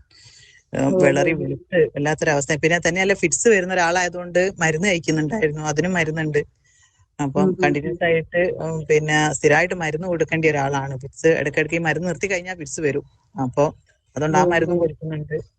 അപ്പൊ ഇപ്പൊ ഏതായാലും മാറ്റമുണ്ട്. നമ്മള് പിന്നെ സ്കാൻ ചെയ്തപ്പോ ഒന്നും കുഴപ്പമില്ല. ഗൈനക്കോളജി കാണിച്ചിട്ട് സ്കാൻ ചെയ്ത് കുഴപ്പമില്ലാന്ന് വെച്ചാൽ ഈ വേദന എന്തുകൊണ്ടാന്ന് അറിയുന്നില്ലായിരുന്നു. പിന്നെ നമ്മളിങ്ങനെ ട്രിപ്പ് ഇട്ട് ഒക്കെ അഡ്മിറ്റ് ആക്കിയൊക്കെ ഇപ്പം കുറെ മാസങ്ങളോളം അങ്ങനെ എല്ലാ മാസവും കൊണ്ടുപോയി ചെയ്ത് ഇപ്പം ചില 3-4 മാസം കൂടുമ്പോ ഇടയ്ക്ക് അങ്ങനെ വരും. നിക്കാതെ അങ്ങ് ഛർദിയാണ് തുടങ്ങും. അങ്ങനെയൊക്കെയാണ് വരുന്നത്. ഈ കുട്ടി പാഡാണ് ഉപയോഗിക്കണേ അതോ വേറെ എന്തെങ്കിലും? ഇല്ല, പാഡാണ് യൂസ് ചെയ്യുന്നത്. അപ്പൊ നമ്മളിപ്പം ഒക്കെ യൂസ് ചെയ്യാൻ അവര് അത് സ്വയം യൂസ് ചെയ്യേണ്ട ഒരു വസ്തുവാണല്ലോ. നമുക്ക് അത് ചെയ്തു കൊടുക്കാൻ കുറച്ച് പ്രയാസം ഉണ്ടല്ലോ. അപ്പൊ അതുകൊണ്ട് തന്നെ പാഡാണ് യൂസ് ചെയ്യുന്നത്. പിന്നെ തന്നെയല്ല ഒരു വൃത്തിയൊക്കെ ഒരു കൂടുതലുള്ള ഒരു മൈൻഡാ കാണിക്കുക. അപ്പൊ അതുകൊണ്ട് തന്നെ പാഡിലൊക്കെ കുറച്ചൊരു ബ്ലഡ് ഒക്കെ ആകുമ്പോഴേക്കും അത് മാറ്റണം, പിന്നെ വേറെ വെക്കണം. അങ്ങനത്തെ ഒരു അവസ്ഥ. ടോയ്ലറ്റിലൊക്കെ പോവുകയാണെങ്കിലും ഇനിയിപ്പം എന്തിനാണെങ്കിലും ഇടയ്ക്കിടയ്ക്ക് ഇങ്ങനെ ഫ്ലഷ് അടിച്ചുകൊണ്ടിരിക്കുന്നൊക്കെ ഒരു മൈൻഡാ. അതുപോലെ ഇപ്പം സ്കൂളിൽ സ്പെഷ്യൽ സ്കൂളിൽ അങ്ങനെ എന്തെങ്കിലും പോകുന്നുണ്ടോ മോള്? സ്പെഷ്യൽ സ്കൂളിൽ പോകുന്നുണ്ട്. അവള് പോകുന്നുണ്ട്.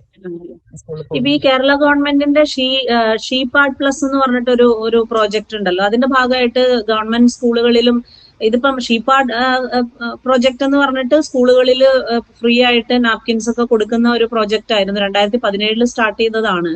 ഇപ്പൊ അത് സ്പെഷ്യൽ സ്കൂളുകളിലേക്ക് വേണ്ടിയിട്ട് ഷീപാഡ് പ്ലസ് എന്ന് പറഞ്ഞിട്ട് ഒരു പ്രൊജക്ട് ഉള്ളതായിട്ട് കേട്ടിരുന്നു. അത്തരം സഹായങ്ങൾ എന്തെങ്കിലുമൊക്കെ കിട്ടാറുണ്ടോ? ഇതുവരെ കിട്ടിയിട്ടില്ല. അങ്ങനെയൊന്നുമില്ല. അത് ശരിക്കും പറയുകയാണെങ്കിൽ അത് അനിവാര്യമാണ്. ഇപ്പൊ ഞങ്ങൾ കഴിഞ്ഞ തവണ ആഴ്ചയില് പഞ്ചായത്തിൽ ഭിന്നശേഷിക്കാർക്ക് സഹായ ഉപകരണങ്ങൾ വിതരണം ചെയ്തു. അപ്പൊ ഇത്തരം മക്കൾക്ക് ശാരീരികമായിട്ട് വൈകല്യങ്ങളൊന്നും ഏറെക്കുറെ ഉണ്ടാവില്ല. അവരവര് നടക്കും എല്ലാം ചെയ്യും. പക്ഷെ ഇത്തരം ആവശ്യങ്ങൾക്ക് അവർക്ക് ഒരുപാട് ആവശ്യമുള്ളവരുണ്ട്. കാരണം ഫുള്ളി ബെഡഡ് ആയിട്ടുള്ള കുട്ടികൾക്ക് പിന്നെ മലമൂത്ര വിസർജനത്തിനാണെങ്കിലും ഈ പാമ്പേഴ്സ് ഉപയോഗിക്കണം. അതേപോലെ ഇപ്പൊ നടക്കുന്ന പിള്ളേരാണെങ്കിലും നമ്മളൊരു ദൂരെ യാത്രക്കൊക്കെ കൊണ്ടുപോവുകയാണെങ്കിൽ ഇവർക്ക് ഈ പാഡിനേക്കാൾ ഉപയോഗപ്രദമായ പാമ്പേഴ്സ് ഉപയോഗിക്കാനേ നമുക്ക് കഴിയുള്ളൂ. അപ്പൊ അവർക്ക് ഒരു പാഡിന് ഒരു സാധനത്തിന് നമ്മൾ 40-50 രൂപ വില കൊടുക്കേണ്ടത് നമ്മൾ ഇങ്ങനത്തെ മക്കൂടി ആകുമ്പോൾ 3-4 എണ്ണൊക്കെ ഒരു ദിവസം യൂസ് ചെയ്യും. സാധാരണ പിന്നെ കൂലിപ്പണിക്ക് പോകുന്ന രക്ഷിതാക്കൾ, പ്രത്യേകിച്ച് ഇത്തരം ഇന്റലക്ച്വൽ ഡിസേബിലിറ്റി ഉള്ള രക്ഷിതാക്കളിൽ ഒരു രക്ഷിതാവിന് മാത്രമേ ഒരു തൊഴിലിന് പോകാൻ സാധിക്കുള്ളൂ. അപ്പൊ അവർക്ക് ഇത്രയും പിള്ളേരെ, പ്രത്യേകിച്ച് പെൺകുട്ടികളൊക്കെ ആണെങ്കിൽ എവിടെയാക്കി പോകാനും നമുക്ക് കൊണ്ടുപോകാനൊന്നും സാധിക്കില്ല. അപ്പൊ ആ ഒരു വരുമാനം കൊണ്ട് ഇത്തരം ഒരുപാട് കഷ്ടപ്പെടുന്ന രക്ഷിതാക്കളുണ്ട്. ഇത്തരം പാഡ്, പാമ്പേഴ്സ്, അതേപോലെ തന്നെ ഇവരുടെ തെറാപ്പികൾ, കാര്യങ്ങൾക്കൊക്കെ മരുന്നുകൾക്കൊക്കെ വളരെ കഷ്ടപ്പെടുന്ന രക്ഷിതാക്കൾ. അപ്പൊ നമ്മൾ പഞ്ചായത്തിൽ ഇപ്പൊ ഈ പ്രാവശ്യം പറഞ്ഞിട്ടുണ്ട്, ഈ ഭിന്നശേഷി ഉപകരണങ്ങളുടെ കൂട്ടത്തിൽ ഇത്തരം കുട്ടികൾക്ക് പാമ്പേഴ്സും പാടും മരുന്നുകളൊക്കെ കൊടുക്കാനുള്ള ഒരു ഇതും കൂടി ഉണ്ടാക്കിയെടുക്കാൻ ഉണ്ടോ എന്നുള്ളത് നമുക്ക് അറിയുന്നില്ല. നമുക്ക് ഇവിടുന്ന് അങ്ങനത്തെ ഒരു മെസ്സേജ് കിട്ടിയിട്ടില്ല. അപ്പൊ ഇത് അനിവാര്യമാണ് ഇങ്ങനത്തെ ഒരു കാര്യം.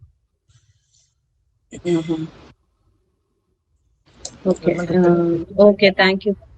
എനിക്ക് തോന്നുന്ന നമ്മുടെ സോഷ്യൽ ജസ്റ്റിസ് ഡിപ്പാർട്ട്മെന്റിൽ നിന്ന് ആരെങ്കിലും ഇതിലുണ്ടെന്നുണ്ടെങ്കിൽ അത്തരത്തിലുള്ള പ്രൊജക്ടുകളെ കുറിച്ചിട്ടൊന്ന് പറഞ്ഞാൽ നന്നായിരുന്നു. മാഡം, ഇങ്ങനത്തെയുള്ള രക്ഷിതാക്കളുടെ കൺസേൺസ് ഞങ്ങൾ നോട്ട് ചെയ്യുന്നുണ്ട്, സാമൂഹ്യനീതി വകുപ്പിനെ അറിയിക്കുന്നുണ്ട്. Thank you very much. Okay, അത് വളരെ പ്രധാനപ്പെട്ട ഒരു കാര്യമാണ്. എന്തായാലും ആ അമ്മയ്ക്ക് വളരെ നന്ദിയുണ്ട്. കാരണം ഇത് നമ്മൾ പ്രത്യേകമായിട്ട് റേസ് ചെയ്യേണ്ട ഒരു കാര്യമാണ്. പലപ്പോഴും ഗവൺമെന്റിന്റെ അടുത്തേക്ക് എന്താണ് ആവശ്യം എന്ന് ചോദിക്കുമ്പോൾ പലപ്പോഴും കൃത്യമായൊരു ഇന്നതാണ് വേണ്ടത് എന്ന് ഒരു കൺസോൾട്ടേറ്റ് ചെയ്തിട്ട് ഒരു റിപ്പോർട്ടായിട്ട് പോകേണ്ട ഒരു കാര്യമാണിത്. കാരണം അത്രയും വലിയ ബുദ്ധിമുട്ടുകളാണ് മാതാപിതാക്കള് ഈ ഒരു പർട്ടിക്കുലർ വിഷയത്തിൽ അനുഭവിക്കുന്നത്. കാരണം ഈ ഭിന്നശേഷി ഉപകരണങ്ങൾ ഒക്കെ ധാരാളമായിട്ട് വിതരണം ചെയ്യുന്നതിന്റെ ഭാഗമായിട്ടുള്ള ബുദ്ധിമുട്ടുകളാണ് ഇപ്പൊ ഭിന്നശേഷിയുള്ളവർ കേരളത്തിൽ പ്രധാനമായിട്ട് അനുഭവിക്കുന്ന ഒരു പ്രശ്നം എന്നാണ് തോന്നിയിട്ടുള്ളത്. അത് ഒന്ന് പ്ലാൻഡ് ആയിട്ട് കൃത്യമായിട്ട് ആവശ്യമുള്ള സാധനങ്ങൾ ആവശ്യമുള്ള അളവുകളൊക്കെ അനുസരിച്ചിട്ട് എത്തിക്കുക എന്നുള്ളതാണ് കുറച്ചുകൂടി ചെയ്യേണ്ട ഒരു കാര്യമാണ്. അപ്പൊ അത് നമുക്ക് തീർച്ചയായിട്ടും അന്വേഷ അതിനു വേണ്ടിയിട്ടുള്ള ഇനിഷ്യേറ്റീവ് എടുക്കുന്നു എന്ന് അറിയണതിൽ വലിയ സന്തോഷമുണ്ട്. അതെ മാഡം, നിഡാസ് ടീം ഇതെല്ലാം ഈ വിവരങ്ങളെല്ലാം ശേഖരിച്ച് സോഷ്യൽ ജസ്റ്റിസ് ഡിപ്പാർട്ട്മെന്റിനെ അറിയിക്കുന്നതാണ്. പേരന്റ്സിന്റെ ഈ കൺസേൺ എല്ലാം നോട്ട് ചെയ്യുന്നുണ്ട് madam. Thank you so much. ചോദ്യത്തിലോട്ട് ഗ്രൂപ്പില് ചാറ്റ് ബോക്സിൽ ഒരു ചോദ്യം വന്നിട്ടുണ്ട്, ഞാൻ ചോദ്യം വായിക്കാം. ബ്ലൈൻഡ് ആയിട്ടുള്ള ആളുകൾക്ക് എങ്ങനെ മെൻസ്ട്രുവൽ ഹെൽത്ത് പ്രോപ്പർ ആയിട്ട് മാനേജ് ചെയ്യാം? ബ്ലൈൻഡ് ആയിട്ടുള്ള അല്ലെ, ഇത് എങ്ങനെ മെൻസ്ട്രുവൽ ഹെൽത്ത് മാനേജ് ചെയ്യാം എന്നാണ് ചോദ്യം. തീർച്ചയായിട്ടും ഞാൻ ആദ്യമേ തന്നെ ഈ പലതരത്തിലുള്ള ഡിസബിലിറ്റി ഉള്ള ആളുകളുടെ പ്രശ്നങ്ങളെ കുറിച്ച് പറഞ്ഞപ്പോൾ വളരെ പ്രധാനമായിട്ട് പറഞ്ഞിരുന്നു.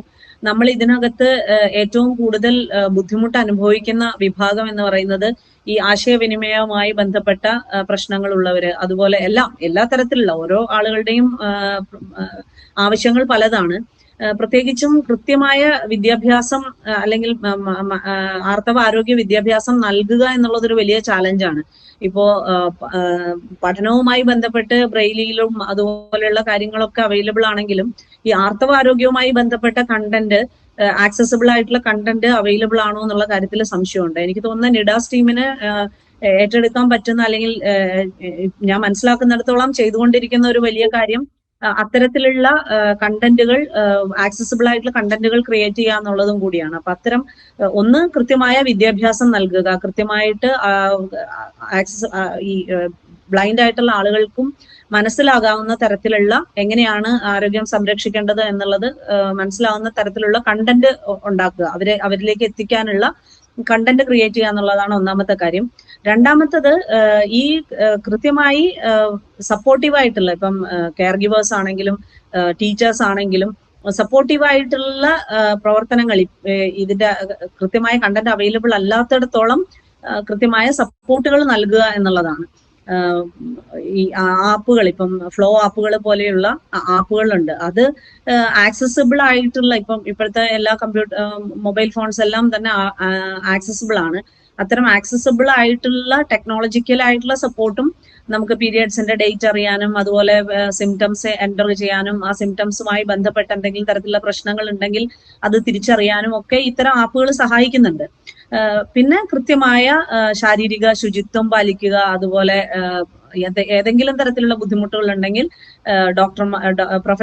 മെഡിക്കൽ പ്രൊഫഷണൽസിന്റെ സഹായം തേടുക എന്നുള്ളതാണ് നമുക്ക് ചെയ്യാനുള്ളത്. അപ്പൊ ഏറ്റവും പ്രധാനം ബ്ലൈൻഡ് ആയിട്ടുള്ള അല്ലെങ്കിൽ കാഴ്ച പരിമിതികളുള്ള ആളുകൾക്ക് ആക്സസിബിൾ ആയിട്ടുള്ള ആർത്തവ ആരോഗ്യ വിദ്യാഭ്യാസം ഉണ്ടാക്കുക, അല്ലെങ്കിൽ അതിനുള്ള കണ്ടന്റ് ക്രിയേറ്റ് ചെയ്യുക എന്നുള്ളതാണ് ഒന്നാമത്തെ കാര്യം. അത് പ്രൊഫഷണൽ ആയിട്ടുള്ള ആളുകളുടെ സഹായത്തോട് കൂടിയിട്ട് ആളുകളെ പറഞ്ഞ് മനസ്സിലാക്കാനുള്ള ഒരു കണ്ടന്റ് ക്രിയേറ്റ് ചെയ്യുക എന്നുള്ളത് ഒരു ഏറ്റവും പ്രധാനപ്പെട്ട കാര്യമാണ്. അപ്പൊ ഇല്ലാത്തിടത്തോളം പ്രൊഫഷണൽസിന്റെ സഹായം തേടുക. അപ്പൊ നിഡാസ് പോലെയുള്ള ടീമൊക്കെ ഉണ്ട്. അത്തരം ഏതെങ്കിലും തരത്തിലുള്ള സ്പെസിഫിക് ആയിട്ടുള്ള പ്രശ്നങ്ങൾ ഉണ്ടെങ്കിൽ ഡയറക്റ്റ് ആയിട്ട് അപ്രോച്ച് ചെയ്യുക എന്നുള്ളതാണ് നമുക്ക് ചെയ്യാനായിട്ട് സാധിക്കുന്ന ഒരു കാര്യം. ഓക്കെ മാഡം, ഞങ്ങൾ നിഡാസ് ടീം ഈ കൺസേൺസ് എല്ലാം നോട്ട് ചെയ്യുന്നുണ്ട്. ഞങ്ങൾ സോഷ്യൽ ജസ്റ്റിസ് ാണ്. മാഡം, നമുക്ക് അടുത്ത ചോദ്യത്തിലേക്ക് പോവാം. ചാറ്റ് ബോക്സിൽ ഒരു ചോദ്യം വന്നിട്ടുണ്ട്. ഭിന്നശേഷിയുള്ള കുട്ടികളിൽ ഈ പീരീഡ്സ് പെയിൻ അല്ലെങ്കിൽ ഡിസ്കംഫർട്ട് അവർക്ക് അത് അറിയിക്കാൻ പറ്റുന്നില്ല, അതിനെന്ത് ചെയ്യാൻ പറ്റും? അതിനാണ് ഞാൻ ആദ്യമേ തന്നെ പറഞ്ഞ ഒരു കാര്യം നമ്മൾ നോട്ട് ചെയ്യേണ്ടത്. നമ്മൾ കൃത്യമായി ഈ ആർത്തവത്തിന് മുൻപ് തയ്യാറെടുപ്പുകളെ കുറിച്ചിട്ട് പറഞ്ഞിരുന്നു. ഇത് ഭിന്നശേഷിയുള്ള വ്യക്തികൾക്ക് എങ്ങനെയാണ് കൂടുതൽ പ്രാധാന്യം ഉള്ളതാവുന്നതെന്ന് പറഞ്ഞാല് കൃത്യമായ ഒരു കുട്ടിയുടെ അല്ലെങ്കിൽ ഒരു വ്യക്തിയുടെ ആർത്തവ ചക്രത്തെ കുറിച്ച് കൃത്യമായ ബോധ്യം ഉണ്ടാവുക എന്നുള്ളതാണ്. ആർത്തവ ചക്രത്തെ കുറിച്ച് ബോധ്യം ഉണ്ടാകുമ്പോൾ ഒരു കാര്യം, ഇപ്പൊ PMS പോലെയുള്ള കണ്ടീഷൻസ് ഉണ്ട്, പ്രീ മെൻസ്ട്രൽ സ്ട്രെസ് പോലെയുള്ള കണ്ടീഷൻസ് പല ആളുകളും അനുഭവിക്കാറുണ്ട്. അപ്പോ ഈ ചില പ്രത്യേകമായിട്ടുള്ള സ്വഭാവ പ്രശ്നങ്ങൾ കുട്ടികൾ കാണിക്കുമ്പോൾ ഇത് എന്താണ് എന്ന് മനസ്സിലാക്കുക പലപ്പോഴും ആളുകൾക്ക് ബുദ്ധിമുട്ടാണ്. കാരണം സ്വാഭാവികമായിട്ടും പ്രശ്നങ്ങൾ കുട്ടികൾ കാണിക്കാറുണ്ട്. ഇന്റലക്ച്വൽ ഡിസബിലിറ്റിയുള്ള കുട്ടികളാവുമ്പോൾ പലതരത്തിലുള്ള മെൽഡൗൺസും പലതരത്തിലുള്ള ബിഹേവിയറൽ ഇഷ്യൂസും ഒക്കെ കുട്ടികൾ കാണിക്കാറുണ്ട്. പക്ഷെ അത് ഓട്ടിസം പോലെയുള്ള അല്ലെങ്കിൽ ഏതെങ്കിലും തരത്തിലുള്ള സൈക്യാട്രിക് ഏതെങ്കിലും തരത്തിലുള്ള ഡെവലപ്മെന്റൽ ഡിസബിലിറ്റീസ് ഉള്ള കുട്ടികളെ സംബന്ധിച്ചിടത്തോളം ഒരുപക്ഷെ പീരിയഡ്സിനോട് അടുത്ത സമയത്ത് ഇതിന്റെ ഈ പ്രശ്നങ്ങൾ കൂടുതൽ ഗുരുതരമാവാനുള്ള സാധ്യതകളുണ്ട്. അപ്പൊ നമ്മൾ കെയർ ഗിവേഴ്സ് എന്നുള്ള നിലയിൽ നമ്മൾ ഏറ്റവും കൂടുതൽ ശ്രദ്ധിക്കേണ്ട ഒരു കാര്യം കുട്ടികളുടെ ആർത്തവ ചക്രത്തെക്കുറിച്ച്, അല്ലെങ്കിൽ മെൻസ്ട്രുവേറ്റിംഗ് വിമൻ ഡിസബിലിറ്റി, ഈ ഇന്റലക്ച്വൽ ഡിസബിലിറ്റി ഉള്ള മെൻസ്ട്രുവേറ്റിംഗ് ആയിട്ടുള്ള സ്ത്രീകളുടെ അല്ലെങ്കിൽ മെൻസ്ട്രുവേറ്റിംഗ് ആയിട്ടുള്ള ആളുകളുടെ ആർത്തവ ചക്രത്തെക്കുറിച്ച് കൃത്യമായ ബോധ്യം നമുക്ക് ഉണ്ടായിരിക്കുക. ആ സമയത്ത് അവര് കാണിക്കുന്ന പ്രശ്നങ്ങൾ ഇതുമായി ബന്ധപ്പെട്ടതാണ് എന്ന് മനസ്സിലാക്കാനായിട്ട് നമുക്കത് വളരെയധികം സഹായിക്കും. അപ്പോൾ അത്തരത്തിലുള്ള പ്രശ്നങ്ങൾ ഉണ്ടാകുമ്പോൾ അതിനു വേണ്ടിയിട്ടുള്ള മെഡിക്കൽ മാനേജ്മെന്റ് മെത്തേഡ്സ് നമുക്ക് ഉപയോഗിക്കാം. അപ്പൊ മരുന്നുകൾ അവൈലബിൾ ആണ്, ഹീറ്റ് പാഡുകളുണ്ട്. അപ്പം ഇവര് നേരിട്ട് പറഞ്ഞ് മനസ്സിലാക്കാൻ, നമ്മളെ ബോധ്യപ്പെടുത്താൻ അവർക്ക് സാധിക്കുന്നില്ല എന്നുള്ളത് ഒരു പരിമിതിയാണ്. അത് മനസ്സിലാക്കുക എന്നുള്ളത് നമ്മുടെ ഉത്തരവാദിത്തമാണ്. അതുകൊണ്ടാണ് കൃത്യമായ ഒരു ആർത്തവ ചക്രത്തെക്കുറിച്ചുള്ള ബോധ്യം നമുക്ക് ഉണ്ടാവുക. അതിനു വേണ്ടിയിട്ട് നമ്മൾ ഈ ഫ്ലോ ആപ്പ് പോലെയുള്ള ഇലക്ട്രോണിക് മീഡിയകൾ ഉപയോഗിക്കുക. അപ്പോൾ ആ കൃത്യസമയത്ത് നമുക്ക് അറിയാൻ പറ്റും, ഓക്കെ ഈ പ്രശ്നം ഇതുകൊണ്ടായിരിക്കാം, ഇതിന്റെ ആയിരിക്കാം ഈ കുട്ടി ഇപ്പോൾ കാണിക്കുന്നത്. അപ്പൊ അതിന് കൃത്യമായ മാനേജ്മെന്റ് നമുക്ക് പോസിബിൾ ആയിരിക്കും. പിന്നെ മെഡിക്കൽ സഹായം തേടുക എന്നുള്ളതാണ്. കൂടുതൽ പെയിൻ ഒക്കെ ഉണ്ടെന്നുണ്ടെങ്കിൽ തീർച്ചയായിട്ടും മെഡിക്കൽ സഹായം, ഡോക്ടർമാരുടെ സഹായം തേടേണ്ടതാണ്. ഓക്കെ, ഐ തിങ്ക് അത് ഞാൻ ആൻസർ ചെയ്തു. കൂടുതൽ എന്തെങ്കിലും അതിനകത്ത് സംശയം ഉണ്ടോ? ഇല്ലാന്ന് തോന്നുന്നു മാം. നമുക്ക് അടുത്ത ചോദ്യത്തിലേക്ക് പോകാം. അടുത്ത ചോദ്യം നമ്മുടെ മെഡിക്കൽ ഡോക്ടർ ലിഷ അഡ്രസ് ചെയ്താൽ നന്നായിരിക്കും. മെഡിക്കൽ റിലേറ്റഡ് ചോദ്യമാണ്. ഞാൻ ചോദ്യം വായിക്കാം. ചോദ്യം ചോദിച്ചിരിക്കുന്നത് ഒരു അംഗൻവാടി ടീച്ചറാണ്. മാം, എന്റെ ഏരിയയിൽ ഒരു കുട്ടി മെന്റൽ റിട്ടാർഡേഷൻ ആണ്, ബഡ് സ്കൂളിൽ പോകുന്നുണ്ട്. കുട്ടിക്ക് ഫിറ്റ്സ് വരുന്നതിനാൽ ഗുളിക കഴിക്കുന്നുണ്ട്. ഈ ഗുളിക കഴിക്കുന്നത് കൊണ്ടാവാം കുട്ടിക്ക് ഈ കാലയളവിൽ നല്ല ബ്ലീഡിംഗ് ആണ്. അതുകൊണ്ട് സ്കൂളിൽ അധ്യാപകരെ ബുദ്ധിമുട്ടിക്കാതിരിക്കാൻ കുട്ടിയെ സ്കൂളിൽ വിടില്ല എന്നാണ് അമ്മ പറയുന്നത്. എന്റെ സംശയം, ഈ ടാബ്ലറ്റ് കൊടുക്കുന്നത് കൊണ്ട് ഇങ്ങനെ അനിയന്ത്രിതമായി ഇത്രയും ബ്ലീഡിംഗ് ഉണ്ടാകുമോ എന്നാണ്. ഇതിന്റെ എപ്പിലെപ്സിയുടെ അപസ്മാരത്തിന്റെ ഗുളിക കൊടുക്കുന്നത് കൊണ്ട് ബ്ലീഡിംഗ് കൂടുതൽ ഉണ്ടാകുമോ എന്നല്ലേ? ഇതില് എന്താന്ന് വെച്ച് കഴിഞ്ഞാൽ അപസ്മാരത്തിന്റെ എല്ലാ ഗുളികകളും മെൻസ്ട്രൽ ഇറഗുലാരിറ്റീസ് ഉണ്ടാക്കുന്നതായിട്ട് കണ്ടിട്ടില്ല. എന്നാൽ ചില ഗുളികകള് കോമൺ ആയിട്ട് കൊടുക്കുന്ന വാൽപ്രോയിറ്റ് ഒക്കെ പോലെയുള്ള ഗുളികകള് മെൻസ്ട്രൽ ഇറഗുലാരിറ്റീസ് ഉണ്ടാക്കാമെന്നും ഹെവി ബ്ലീഡിംഗ് ഉണ്ടാക്കാൻ സാധ്യതയുണ്ടെന്നും പറയുന്നുണ്ട്. അപ്പൊ നിങ്ങൾക്ക് അത് അങ്ങനെ ഒരു ബുദ്ധിമുട്ട് തോന്നുന്നുണ്ടെങ്കിൽ ആ ഗുളിക തന്ന ന്യൂറോളജിസ്റ്റിനെ തന്നെ കണ്ടിട്ട് ഇങ്ങനെ ഒരു പ്രശ്നം ഉണ്ടാവുന്നുണ്ട്, ഗുളിക മാറ്റി. ഇപ്പൊ ഏത് ഗുളികയാണെന്നുള്ളത് നമ്മളോട് സ്പെസിഫിക് ആയിട്ട് അവര് പറഞ്ഞിട്ടില്ലല്ലോ. അപ്പൊ അത് ഗുളികയുടെ തന്നെയാണോ എന്ന് നമുക്ക് ഉറപ്പിച്ച് പറയാൻ പറ്റില്ല. അപ്പൊ ഈ ഗുളിക തന്ന അപസ്മാരം ചികിത്സിക്കുന്ന ഡോക്ടറെ തന്നെ നേരിൽ കണ്ടിട്ട് ഇങ്ങനെ ഒരു ബുദ്ധിമുട്ട് ഉണ്ടാവുന്നുണ്ട്, അത് ഗുളികയുടെ ആണോ, അപസ്മാരത്തിന്റെ ഗുളിക കൊണ്ടാണോ എന്ന് ചോദിച്ച് ആവശ്യമെങ്കിൽ മരുന്ന് മാറ്റുന്ന അതേ ഡോക്ടർ തന്നെ മരുന്ന് മാറ്റി തരുന്നതാണ് നല്ലത്. അപസ്മാരം ഒക്കെ പോലെയുള്ള ക്രോണിക് ഡിസീസസിന്റെ മരുന്നുകളിലെ മാറ്റം വരുമ്പോൾ ഏത് ഡോക്ടറെയാണോ സ്ഥിരമായിട്ട് കാണുന്നത് അദ്ദേഹം തന്നെ മരുന്നിന്റെ അളവിലും മരുന്നിന്റെ മരുന്നുകളിലും മാറ്റങ്ങൾ വരുത്തുന്നതാണ് എപ്പോഴും നല്ലത്. അപ്പോൾ ഏത് ഗുളികയാണ് കഴിക്കുന്നത് എന്നതിനനുസരിച്ച് മാറ്റങ്ങൾ ഉണ്ടാവാം അപസ്മാരത്തിന്റെ ഗുളികയിൽ. Thank you Lisha. ശരി, നമുക്ക് അടുത്ത ചോദ്യത്തിലേക്ക് പോവാം. അടുത്ത ചോദ്യം മിസ് അശ്വതി ചോദിച്ചിരിക്കുന്നതാണ്. ഒരു ഓട്ടിസം സെന്ററിനെ റെപ്രസെന്റ് ചെയ്താണ്. ഒരു കുട്ടി 14 വയസ്സുണ്ട്. അവൾ നന്നായി സംസാരിക്കില്ല, വ്യക്തതയില്ല.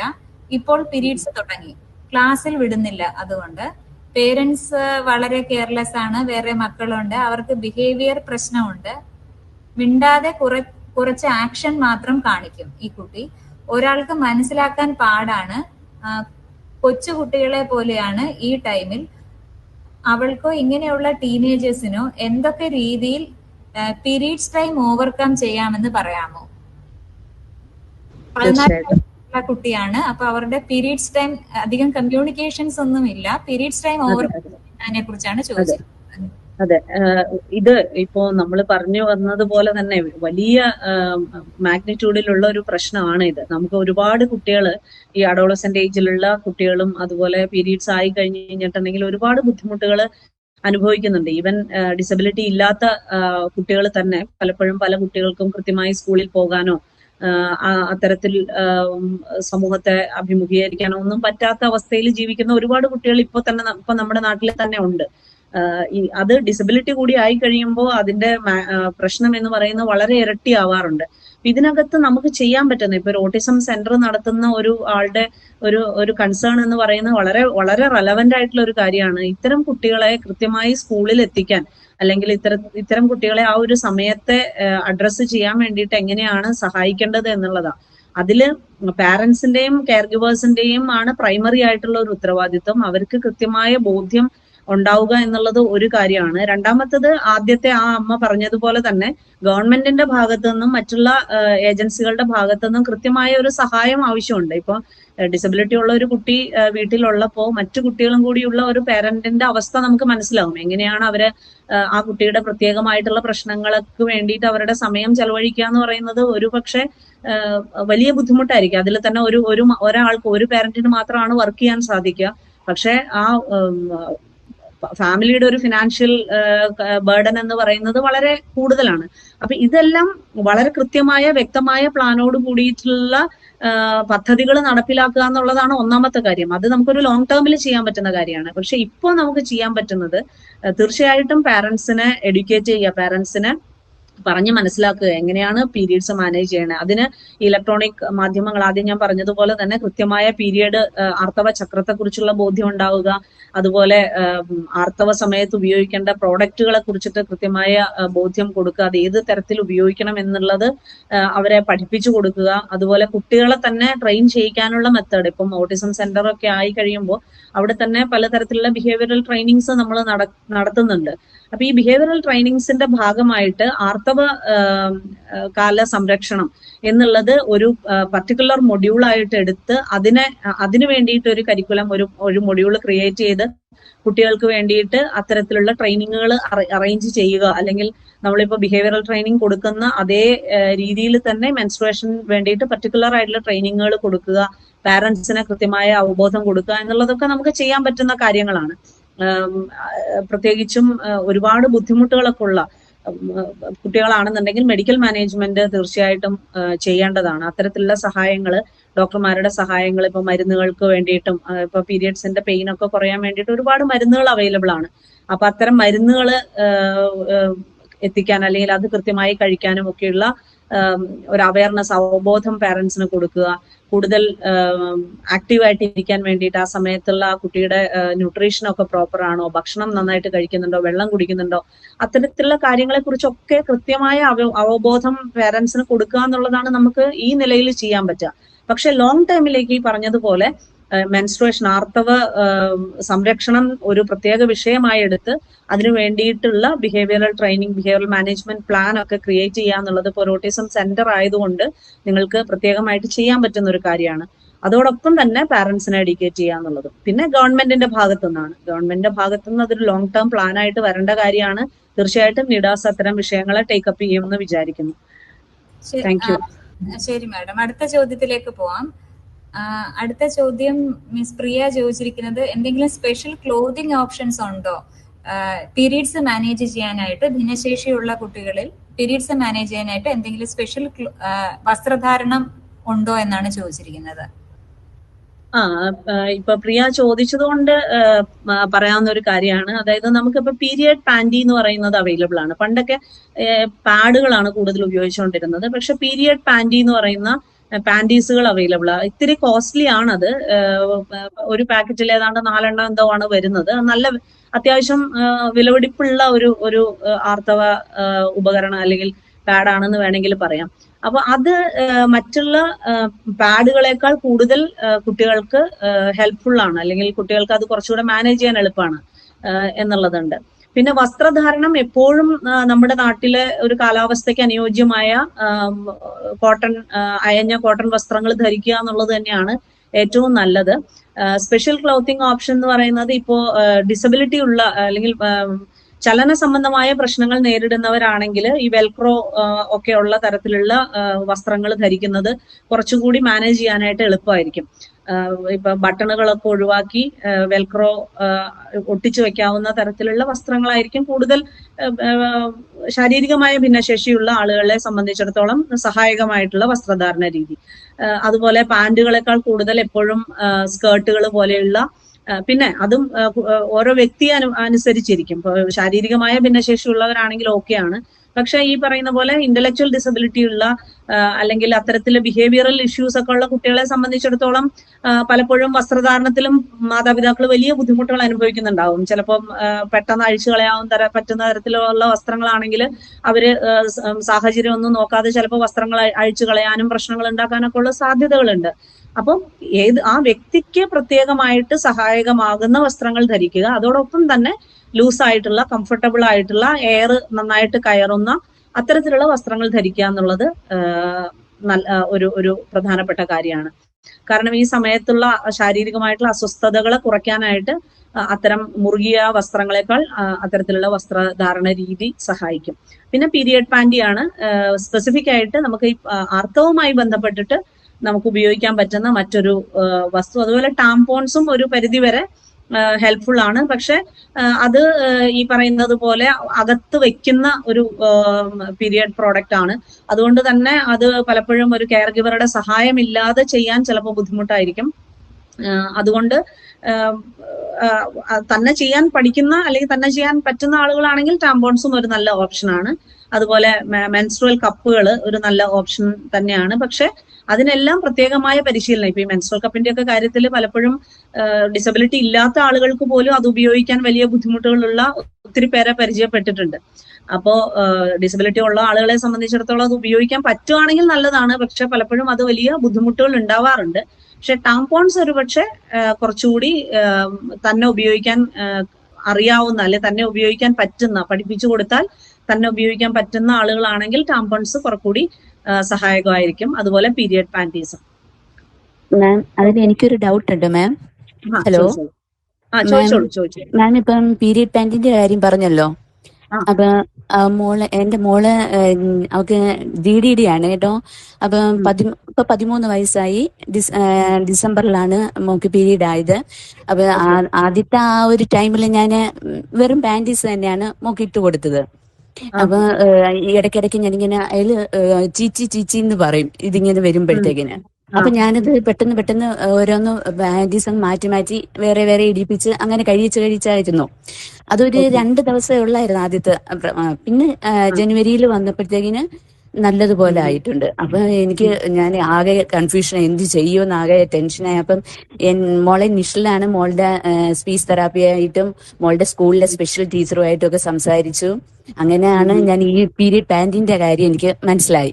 അങ്ങനെ ഞാനത് ഓൺലൈനിൽ വാങ്ങിച്ച് മോക്ക് ഉപയോഗിച്ചപ്പോ അത് നല്ല കംഫർട്ടായി. എനിക്ക് തന്നെ ഒരു വലിയൊരു ഭാരം മനസ്സിൽ നിന്ന് പോയതുപോലായിരുന്നു അത് കിട്ടി. അങ്ങനെ മോക്ക് അത് ഉപയോഗിക്കാൻ തുടങ്ങി. എന്നാലും എനിക്ക് അതിലൊരു സംശയം മാം എന്ന് പറഞ്ഞാൽ, അത് നമുക്ക് ആ ഒരെണ്ണം എത്ര മാസം ഉപയോഗിക്കാം? അത് പീരിയഡ് പാന്റീസ് സാധാരണ ഒറ്റത്തവണ ഉപയോഗിക്കാൻ പറ്റുന്ന തരത്തിലുള്ളതാണല്ലോ. അതോ നിങ്ങൾ ഉപയോഗിക്കുന്നത് അതിന്റെ ഉള്ളില് മറ്റേ ബാംബു പാഡുകൾ, അങ്ങനത്തെ പാഡുകളാണോ ഉപയോഗിക്കുന്നത്? ഇത് പാന്റ് ഫുൾ കവറിംഗ് ആണ്, അതിനകത്ത് സ്പോഞ്ച് പോലാണ്. അത് ഞാൻ റീയൂസബിൾ എന്നാണ് എഴുതിയിരിക്കുന്നത്. റീയൂസബിൾ ആയി കഴിയുമ്പോ എനിക്ക് അതിന്റെ ഡിസ്ക്രിപ്ഷനിൽ തന്നെ കൊടുത്തിട്ടുണ്ടാവും. അത് ഓരോന്നിനും ഓരോ ഇതാണ്. ഇപ്പൊ ഉദാഹരണം പറയുകയാണെങ്കിൽ ഈ നമ്മുടെ മെൻസ്ട്രുവൽ കപ്പൊക്കെ 8 വർഷം വരെയൊക്കെ ഉപയോഗിക്കാമെന്നാണ് ചില മെൻസ്ട്രുവൽ കപ്പിന്റെ ഒക്കെ ഡിസ്ക്രിപ്ഷനിൽ കൊടുത്തിട്ടുള്ളത്. പക്ഷെ എപ്പോഴും നല്ലത് നമുക്കത് അതിന്റെ കളറ് മാറുകയോ അല്ലെങ്കിൽ അത്തരത്തിൽ ബുദ്ധിമുട്ടുകൾ ഉണ്ടാവുകയാണെങ്കിൽ അത് മാറ്റുന്നതാണ് എപ്പോഴും നല്ലത്. അപ്പോൾ അതിന്റെ തന്നെ ഇപ്പൊ നിങ്ങൾ വാങ്ങിച്ചിട്ടുള്ള ബ്രാൻഡ് ഏതാണ് അതിൽ തന്നെ മിക്കവാറും എഴുതിയിട്ടുണ്ടാവും ഇത്ര സമയമാണ് അതിന്റെ ഉപയോഗ കാലഘട്ടം എന്നുള്ളത്. പിന്നെ സ്പെസിഫിക്കലി നമുക്ക് കഴിയുന്നതും എന്താ പറയാ, ആരോഗ്യ പ്രശ്നങ്ങൾ, ഇൻഫെക്ഷൻസ് ഒക്കെ കുറയ്ക്കാൻ വേണ്ടിയിട്ട് എത്രയും കുറച്ചു കാലം ഉപയോഗിക്കാമോ അത്രയും നല്ലതാണ്. എന്ന് പറഞ്ഞാൽ ഒരു 3 മാസം 3 മാസം അതിനകത്ത് എഴുതിയിട്ടില്ലേ? അങ്ങനെ എനിക്കത് ഡൗട്ട് വന്നു. ഞാനത് ആദ്യം മേടിച്ച് ഞാനത് ഒരു പാക്കറ്റിൽ 2 എണ്ണമായിരുന്നു.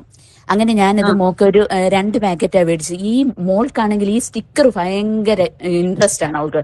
ആ സാധനം വന്നപ്പോ മോള് വീട്ടിലുണ്ടായിരുന്നു. അവള് പെട്ടെന്ന് അതങ്ങ് വലിച്ച്, എനിക്കതൊന്ന് വായിച്ചു നോക്കാൻ പോലും പറ്റിയില്ല. അങ്ങനെ ഞാന് ഇപ്പൊ പിന്നെ ഒന്നും കൂടി അത് ഓർഡർ. അപ്പൊ ഞാനിങ്ങനെ മോളുടെ ടീച്ചറിന്റെ അടുത്ത് അവർക്കും ആർക്കും അങ്ങനെ ആരും മേടിച്ചിട്ടില്ലല്ലോ. അങ്ങനെ ഞാനിത് ഇങ്ങനെ ഇനി രണ്ടാമതൊന്നും കൂടി ചെയ്യാൻ വേണ്ടി ഇരുന്നപ്പോഴാണ് ഇങ്ങനെ ഒരു ഇത് വന്നതും ഞാനതാ മാമിന് എന്റെ അടുത്ത് ചോദിച്ചതും അഭിപ്രായം ചോദിച്ചതും. പിന്നെ എനിക്ക് പിന്നെയും ഒരു സംശയം വന്നു, അത് ഡെറ്റോളൊക്കെ ഉപയോഗിച്ച് കഴുകണോ എന്നുള്ള ഒരു സംശയം എന്റെ മനസ്സിൽ തോന്നി. അത് ചില ഇത് നമ്മളെ ചൂടുവെള്ളത്തിൽ കഴുകണം എന്നൊക്കെയാണ് പറയാ. 6 months. ഇപ്പൊ ഞാൻ നെറ്റിലൊന്ന് നോക്കുമായിരുന്നു, റീയൂസബിൾ പാന്റുകൾ 6 മാസം വരെ 6 മാസം മുതൽ 2 വർഷം വരെ ഉപയോഗിക്കാം എന്നുള്ളതാണ് ഇപ്പോ ഞാനിപ്പോ നെറ്റിൽ നോക്കിയപ്പോ. അത് ഓരോ ബ്രാൻഡിന്റെ അനുസരിച്ച് വ്യത്യാസം ഉണ്ടാവും. പക്ഷെ 6 മുതൽ 2 വർഷം വരെ ഉപയോഗിക്കാൻ പറ്റും എന്നുള്ളതാണ് ഇപ്പൊ കാണുന്നത്. പിന്നെ ഈ പറയുന്ന പോലെ അത് വാഷിങ്ങും അത്തരത്തിലുള്ള കാര്യങ്ങളൊക്കെ തീർച്ചയായിട്ടും കുട്ടികൾക്ക് ഇറിറ്റേറ്റിംഗ് അല്ലാത്ത, ഇപ്പൊ ചില ആളുകൾക്ക് അലർജി ഉണ്ടാകും. പിന്നെ അത്തരത്തിലുള്ള അലർജി ഡെർമറ്റൈറ്റിസ് ഉണ്ട് മോക്ക്, അറ്റോപിക് ഡെർമറ്റൈറ്റിസ് അതിന്റെ കൂടെ ഉണ്ട്. ഓക്കെ. അപ്പൊ അത് തീർച്ചയായിട്ടും അത്തരം കാര്യങ്ങളൊക്കെ ഒന്ന് ശ്രദ്ധിക്കണം. ഏത് തരത്തിലുള്ള കെമിക്കൽസ്, ചിലർക്ക് സോപ്പ് തന്നെ പറ്റില്ല, ചില ആളുകൾക്ക് ചില പ്ലാസ്റ്റിക് പോലെയുള്ള സാധനങ്ങൾ പറ്റണമെന്നില്ല. അപ്പൊ അത് ഓരോ വ്യക്തിയുടെ പ്രത്യേകതകൾ അനുസരിച്ചിട്ടായിരിക്കും ഉണ്ടാവുക. അപ്പൊ അതിനനുസരിച്ചിട്ട് നമ്മൾ ചെയ്യണം. പിന്നെ എപ്പോഴും റീയൂസബിൾ ആണെന്നുണ്ടെങ്കിൽ അത് ചൂടുവെള്ളത്തിൽ, തിളച്ച വെള്ളത്തിലിട്ട് വാഷ് ചെയ്യുന്നതായിരിക്കും നന്നാവുക. ഏറ്റവും എഫക്റ്റീവ് ആയിട്ടുള്ള ഒരു അണുനാശന മാർഗം എന്ന് പറയുന്നത് അതാണ്. പിന്നെ മേമ വേറൊരു സംശയം നേരത്തെ ഒരു അമ്മ ചോദിച്ചിട്ടുണ്ടായിരുന്നു. ഹലോ ചോദിച്ചോളൂ. ഹലോ, കേൾക്കാൻ പറ്റുന്നില്ലേ? ഹലോ കേൾക്കാൻ പറ്റുന്നില്ലേ? ഹലോ. പിന്നെ മാം നേരത്തെ പറഞ്ഞിട്ടുണ്ടായിരുന്നല്ലോ, ഈ മോള് നോർമൽ സ്കൂളിലാണ് മോളെ വിടാന് പറഞ്ഞിട്ടുള്ളത്. അപ്പൊ മോളിവിടെ ഒരു ഗവൺമെന്റ് സ്കൂളിലാണ് പോകുന്നത്. അവിടെ മോക്ക് ആഴ്ചയിൽ 2 ദിവസം സ്പെഷ്യൽ ടീച്ചർ വരും. അപ്പൊ എന്റെ ഒരു ഇത് വെച്ചപ്പോ ഞാൻ ഈ സ്പെഷ്യൽ ടീച്ചർ കൂടാതെ ഒരു ദിവസമെങ്കിലും ഈ ബിഹേവിയർ അവര് പക്ഷെ ക്ലാസ്സിൽ പഠിപ്പിക്കുക മാത്രമല്ലേ ഉള്ളൂ ചെയ്യുന്നത്. കുഞ്ഞുങ്ങൾക്ക് പഠിക്കാനുള്ളത് പറഞ്ഞു കൊടുക്കുക, കളറ് ചെയ്യിപ്പിക്കുക, മോളുടെ മോളുടെ മാത്രമല്ല മറ്റു പെരുമാറ്റത്തെ കുറിച്ച് അവർക്കൊന്നും പറഞ്ഞു കൊടുക്കുക, അങ്ങനെയൊന്നും ഒന്നും ഇല്ലല്ലോ. അപ്പൊ അങ്ങനെ ഒരു ബിഹേവിയറിൽ കൂടി കുഞ്ഞുങ്ങൾക്ക് അതിലൂടെ പഠിപ്പിച്ച് കൊടുക്കാൻ വേണ്ടി ഒരു ദിവസം അങ്ങനെ ഒരു ടീച്ചറിനെയും കൂടി അപ്പോയിന്റ്മെന്റ് ചെയ്തയാൾ കൊള്ളാമെന്നൊരു അഭിപ്രായം. അതിനുവേണ്ടി എന്തെങ്കിലും ഒന്ന് ചെയ്യാൻ പറ്റുമോ? അത് ശ്രദ്ധിക്കാം. അതെ മാഡം, ഞങ്ങളിത് ഇത്തരത്തിലുള്ള പേരൻസിന്റെ ആവശ്യങ്ങളെല്ലാം നോട്ട് ചെയ്യുന്നുണ്ട്, നിഡാസ് ടീം നോട്ട് ചെയ്യുന്നുണ്ട്. ഞങ്ങൾ ആ കൺസേൺ സെക്ഷൻ ഇൻ സോഷ്യൽ ജസ്റ്റിസിനെ അറിയിക്കുന്നതാണ് കേട്ടോ മാം. നമ്മുടെ ഒരു ക്ലിനിക്കൽ സൈക്കോളജിസ്റ്റ് ജോയിൻ ചെയ്തിട്ടുണ്ട്, ആരതി. She's from Thiruvananthapuram. അപ്പൊ ആരതി ഇപ്പൊ എനിക്ക് മെസ്സേജ് ചെയ്യായിരുന്നു, നമ്മള് റീയൂസബിൾ പാടാവുമ്പോ എപ്പോഴും നല്ലത് മൈൽഡ് ഡിറ്റർജന്റ്, പലപ്പോഴും ഡെറ്റോൾ ഒരിക്കലും അത് സ്കിന്നിന് ഇറിറ്റേഷൻ ഉണ്ടാക്കുന്നതുകൊണ്ട് അത് ഉപയോഗിക്കരുത് എന്ന് ആള് പറയുന്നുണ്ടായിരുന്നു. അതുപോലെ മൈൽഡ് ഡിറ്റർജന്റിൽ വാഷ് ചെയ്തതിന് ശേഷം വെയിലത്തിട്ട് ഉണക്കി ഉപയോഗിക്കുക എന്നുള്ളതാണ് ഏറ്റവും നല്ലൊരു മെത്തേഡ് എന്നുള്ളതാണ്. ചൂടുവെള്ളത്തിലും വാഷ് ചെയ്യുക, അതുപോലെ വെയിലത്തിട്ട് ഉണക്കുക എന്നുള്ളത്. ഞാനും അങ്ങനെ തന്നെയാണ് ഇതുവരെ ഉപയോഗിച്ചത്, നല്ല വെയിലത്തിട്ട് ഉണക്കിയ ചെയ്തിട്ട്. ഡെറ്റോൾ ഇതുവരെ ഞാൻ ഉപയോഗിച്ചില്ല. അപ്പൊ അതൊരു സംശയം. ഡെറ്റോൾ പലപ്പോഴും എല്ലാവർക്കും അത് പറ്റണം എന്നില്ല. അത് സ്കിൻ ഇറിറ്റേഷൻ ഉണ്ടാക്കുന്ന ഒരു സാധനമാണ്. ഈവൻ ഇതല്ലാത്ത ആളുകൾക്ക് പോലും, മൈൽഡ് അലർജി ഒക്കെ ഉള്ള ആളുകൾക്ക് പോലും അതൊരു സ്കിന്നിൽ ഇറിറ്റേഷൻ ഒക്കെ ഉണ്ടാക്കുന്നുണ്ട്. അപ്പൊ അതുകൊണ്ട് ഡെറ്റോൾ ഉപയോഗിക്കാതിരിക്കുന്നത് നല്ലതാണ്. പിന്നെ അത്തരം പ്രശ്നങ്ങളൊന്നും ഇല്ലാത്തവരാണെന്നുണ്ടെങ്കിൽ ഒരു മനസമാധാനത്തിനൊക്കെ ഉപയോഗിക്കാമെന്നുള്ളതേ ഉള്ളൂ. അല്ലാതെ എപ്പോഴും വെയിലത്തിട്ട് ഉണക്കുമ്പോ തന്നെ ഒരു പരിധി വരെ അതിനകത്തുള്ള പ്രധാന അണുക്കളൊക്കെ ഒരുമാതിരി നമുക്ക് ക്ലീൻ ആയി കിട്ടും. മാം, മോൾക്ക് ഇപ്പോഴും ആ ബിരിയാണിനെ പറ്റി മോക്ക് അങ്ങനെ അറിയത്തില്ല. ഞാനിങ്ങനെ ഓരോന്ന് പറഞ്ഞു കൊടുക്കുന്നുണ്ട്. അയാൾക്ക് ആ ജനുവരി വന്നിട്ട് ഈ ഫെബ്രുവരിയിലും മാർച്ചിലും വന്നിട്ടില്ല. ജനുവരിയിൽ ആദ്യമായിട്ട് വന്നത് അല്ലേ? അല്ല, ഡിസംബറിലാണ് ആദ്യം വന്നത്. 2 ഡിസംബറിലാണ്. ദിവസം ഉണ്ടായിരുന്നു. കുഴപ്പമില്ല. നമുക്ക് ഇപ്പൊ ആദ്യം ഡോക്ടർ ലിഷയും ഇവിടെ സൂചിപ്പിക്കുന്നുണ്ടായിരുന്നു, നമുക്ക് 6 മാസം മുതൽ 1 വർഷം വരെ വലിയ പ്രശ്നങ്ങളൊന്നുമില്ല. പക്ഷെ എങ്കിലും നമ്മൾ ഒരു സേഫ്റ്റിക്ക് ഒരു 6 മാസം കഴിഞ്ഞിട്ടും പ്രോപ്പർ ആയിട്ട് വരുന്നില്ല എന്നുണ്ടെങ്കിൽ ഒരു ഡോക്ടറെ ഒന്ന് കൺസൾട്ട് ചെയ്യണം, നല്ലതാണെന്നുള്ളതാണ് ഡോക്ടർ ലിഷ സൂചിപ്പിച്ചത്. പിന്നെ മാമ് മോൾക്ക് ഇങ്ങനെ ഈ പാല് മുട്ട അതൊന്നും അയാൾ കഴിച്ചിട്ടേ ഇല്ല. പാലയാൾ കുടിച്ചിട്ടേ ഇല്ല ഒട്ടും. അതില് ഇങ്ങനെ ഫുഡില് ഇതിനു വേണ്ടി അതിൽ വെജിറ്റബിൾ മീനും ഭയങ്കര ഇഷ്ടമാണ്. അത് നല്ലതാണ്, വെജിറ്റബിൾസ് കഴിച്ചോളൂ. വേറെ അല്ലാതെ ഒന്നും ഇതിന് പ്രത്യേകിച്ച് മരുന്ന് അങ്ങനെ ഞാനൊന്നും കൊടുത്തിട്ടില്ല. സാധാരണ പറയുന്നത് അയൺ റിച്ച് ആയിട്ടുള്ള, ഫോളിക് ആസിഡ് റിച്ച് ആയിട്ടുള്ള ഭക്ഷണം കൂടുതൽ കഴിക്കുക എന്നുള്ളതാണ്. അയൺ റിച്ച് ആയിട്ടുള്ള ഇപ്പൊ മുട്ട പാലൊക്കെ കഴിക്കുന്നില്ല എന്നുണ്ടെങ്കിൽ ഇലക്കറികളാണെങ്കിലും കൂടുതൽ ഇലക്കറികൾ ഉൾപ്പെടുത്തുക ഭക്ഷണത്തില്. അതുപോലെ ധാരാളം വെള്ളം കുടിക്കുക. മീൻ വർഗ്ഗങ്ങളാണെങ്കിൽ ഈ പറയുന്നത് പോലെയുള്ള ഒരുപാട് ബെനിഫിറ്റ്സ് ഉണ്ട്. മീനൊക്കെ കഴിക്കാൻ ഇഷ്ടമാണെങ്കിൽ അത് കൂടുതൽ ഉൾപ്പെടുത്തുക. ഇപ്പം തീരെ കഴിക്കാൻ പറ്റാത്ത, തീരെ കഴിക്കാൻ ഇഷ്ടമില്ലാത്ത സാധനങ്ങൾ കഴിക്കുക എന്ന് പറയില്ല. അതിന് പകരം അതിനെ കോമ്പൻസേറ്റ് ചെയ്യുന്ന, അപ്പൊ നമ്മൾ അതിന്റെ ഒരു ന്യൂട്രീഷൻ വാല്യൂ പറ്റുന്ന തരത്തിലുള്ള മറ്റു സാധനങ്ങൾ ഉൾപ്പെടുത്തുക. അപ്പൊ മുട്ടയൊക്കെ കഴിക്കാൻ ബുദ്ധിമുട്ടുള്ള ആളുകളാണെങ്കിൽ കൂടുതൽ പയറുവർഗ്ഗങ്ങൾ കഴിക്കുക. അപ്പൊ പ്രോട്ടീന്റെ ഒക്കെ അളവ് കൃത്യമായിട്ട് ശരീരത്തിൽ ചെല്ലാൻ വേണ്ടിയിട്ട് പയറുവർഗ്ഗങ്ങൾ കൂടുതൽ കഴിക്കുക. പയറ്, കടല, പരിപ്പ്, അങ്ങനെയുള്ള കാര്യങ്ങൾ, ഉഴുന്ന്, ഇതൊക്കെ കൂടുതൽ ഉൾപ്പെടുത്തുക.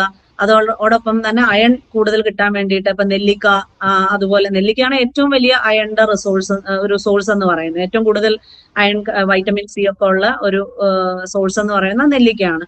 അപ്പൊ നെല്ലിക്ക ജ്യൂസോ അല്ലെങ്കിൽ നെല്ലിക്ക തന്നെ കഴിക്കാൻ ഇഷ്ടമാണെങ്കിൽ അതോ, അത്തരത്തിലുള്ള ഫുഡില് മറ്റ് കോമ്പൻസേറ്റ് ചെയ്യുക. അപ്പൊ നമ്മൾ ഒരു സാധനം ഇഷ്ടമില്ല അതുകൊണ്ട് അത് കഴിച്ചില്ലെങ്കിൽ പ്രശ്നമൊന്നുമില്ല. അതിനെ കോമ്പൻസേറ്റ് ചെയ്യുന്ന മറ്റ് ഫുഡ് ഐറ്റംസ് നമ്മൾ കഴിക്കാനായിട്ട് ശ്രമിക്കുക എന്നുള്ളതാണ്. ഇനി അതും പറ്റിയില്ല എന്നുണ്ടെങ്കിൽ ഡോക്ടറുടെ നിർദ്ദേശപ്രകാരം ഇത്തരം സപ്ലിമെന്റ്സ് നമുക്ക് അവൈലബിൾ ആണ്. അപ്പൊ ആ സപ്ലിമെന്റ് ഒരു ടാബ്ലറ്റ് ഒക്കെ കഴിച്ചാൽ മതിയാവും. അത്തരം സപ്ലിമെന്റ്സ് ഡോക്ടറുടെ നിർദ്ദേശപ്രകാരം കഴിക്കുക എന്നുള്ളതും നല്ലൊരു കാര്യമാണ്. ഇപ്പൊ അയണിന്റെ, കാൽഷ്യത്തിന്റെ ഒക്കെ അയണും ഫോളിക് ആസിഡ് ഒക്കെ സപ്ലിമെന്റ് കിട്ടും. അത് വാങ്ങിച്ചു കൊടുക്കുക എന്നുള്ളതും മറ്റൊരു ഓപ്ഷനാണ്. Okay ma'am, thank you. ഒരു കാര്യം കൂടി ചോദിച്ചോട്ടെ മാം, ഈ സ്കൂളിൽ ബിഹേവിയറൽ തെറപ്പിസ്റ്റ് കുറവുണ്ട്, അത് ഏത് സ്കൂളാന്നൊന്ന് പറയാമോ? ഞങ്ങൾക്ക് നിഡാസ് ടീമിനെ അറിയിക്കാൻ വേണ്ടിയിട്ടാണ്. ബിഹേവിയറൽ ക്ലാസ്സസും തെറപ്പിസ്റ്റിന്റെയും ഇത് കുറച്ചും കൂടി സപ്പോർട്ട് കിട്ടുമോ എന്ന് ചോദിച്ചായിരുന്നു. അപ്പം ഞാനിത് കൊല്ലം ജില്ലയിൽ നിന്നാണ് വിളിച്ചത്. കൊല്ലത്തുള്ള സ്കൂളാണോ? കൊല്ലത്തെ മോള് ഇവിടെ UPGS പുനിക്കന്നൂർ എന്ന് പറഞ്ഞ സ്കൂളിലാണ്. അവിടെ 7th സ്റ്റാൻഡേർഡ് വരെ, മോളിപ്പോ 6th അവിടെ സ്പെഷ്യൽ എഡ്യൂക്കേറ്റർ ആഴ്ച 2 ദിവസമുണ്ട്. അപ്പൊ എന്റെ ഒരു അഭിപ്രായം ഞാൻ നോക്കിയപ്പോൾ ബിഹേവിയറിലും കൂടി കുട്ടികൾക്ക് പറഞ്ഞു കൊടുത്തിരുന്നെങ്കിൽ, നമ്മള് വീട്ടിൽ കൊടുക്കുന്നതിനെക്കാട്ടിലും കുറച്ചും കൂടി അവർക്ക്, എനിക്ക് തോന്നുന്നു വീട്ടിലേക്കാട്ടിലും അവർക്ക് സ്കൂളാണ് കൂടുതൽ. ഒത്തിരി കുട്ടികളുള്ളപ്പോഴേ അവര് കൂടുതൽ അവിടെയല്ലേ കൂടുതലും ചെലവഴിക്കുന്നതും. അപ്പൊ ഇപ്പൊ ഞാൻ വീട്ടിൽ പറഞ്ഞു കൊടുക്കുന്നതിനെക്കാട്ടിലും ഒരു ടീച്ചർ പറയുമ്പോൾ അതിനെക്കാട്ടിലും കൂടുതൽ അവര് എന്റെ മോളുടെ വെച്ച് എനിക്ക് തോന്നുന്നത് അങ്ങനെയാണ്. അപ്പം മോളുടെ കണക്ക് മറ്റു കുട്ടികൾക്കും അങ്ങനെ ആയിരിക്കുമല്ലോ. അതുകൊണ്ടാണ് ഞാൻ അങ്ങനെ ഒരു അഭിപ്രായം മുന്നോട്ട് വെച്ചത്. അപ്പൊ എനിക്ക് തോന്നുന്നു അവര് കൂടുതലും, എന്റെ മോള് സ്കൂളിൽ നിന്നാണ് എനിക്ക് തോന്നുന്നു കൂടുതലും അവള് പഠിച്ചെടുക്കുന്നത് ഓരോരോ കാര്യങ്ങളും. അവൾക്ക് പോകാൻ പറ്റുന്ന ദിവസങ്ങളെല്ലാം ഞാൻ അവളെ വിടും. ഇച്ചിരി വാശിയാണ് പോകാൻ, സ്കൂളിൽ നിന്ന് തിരിച്ചു വരാൻ ഭയങ്കര വാശിയാണ്, വരത്തില്ല. സ്കൂളിൽ പോകാൻ ഭയങ്കര ഇഷ്ടമാണ്. അപ്പൊ അങ്ങനെ ഒരു സ്വഭാവങ്ങളൊക്കെ പറഞ്ഞു കൊടുക്കുന്ന ഒരു അധ്യാപികയും കൂടി ഉണ്ടെങ്കിൽ കുറച്ചും കൂടി ഇങ്ങനെയുള്ള മാറ്റം, ഒത്തിരി കൂടി മാറ്റം ഉണ്ടാകും കുഞ്ഞുങ്ങൾക്ക്.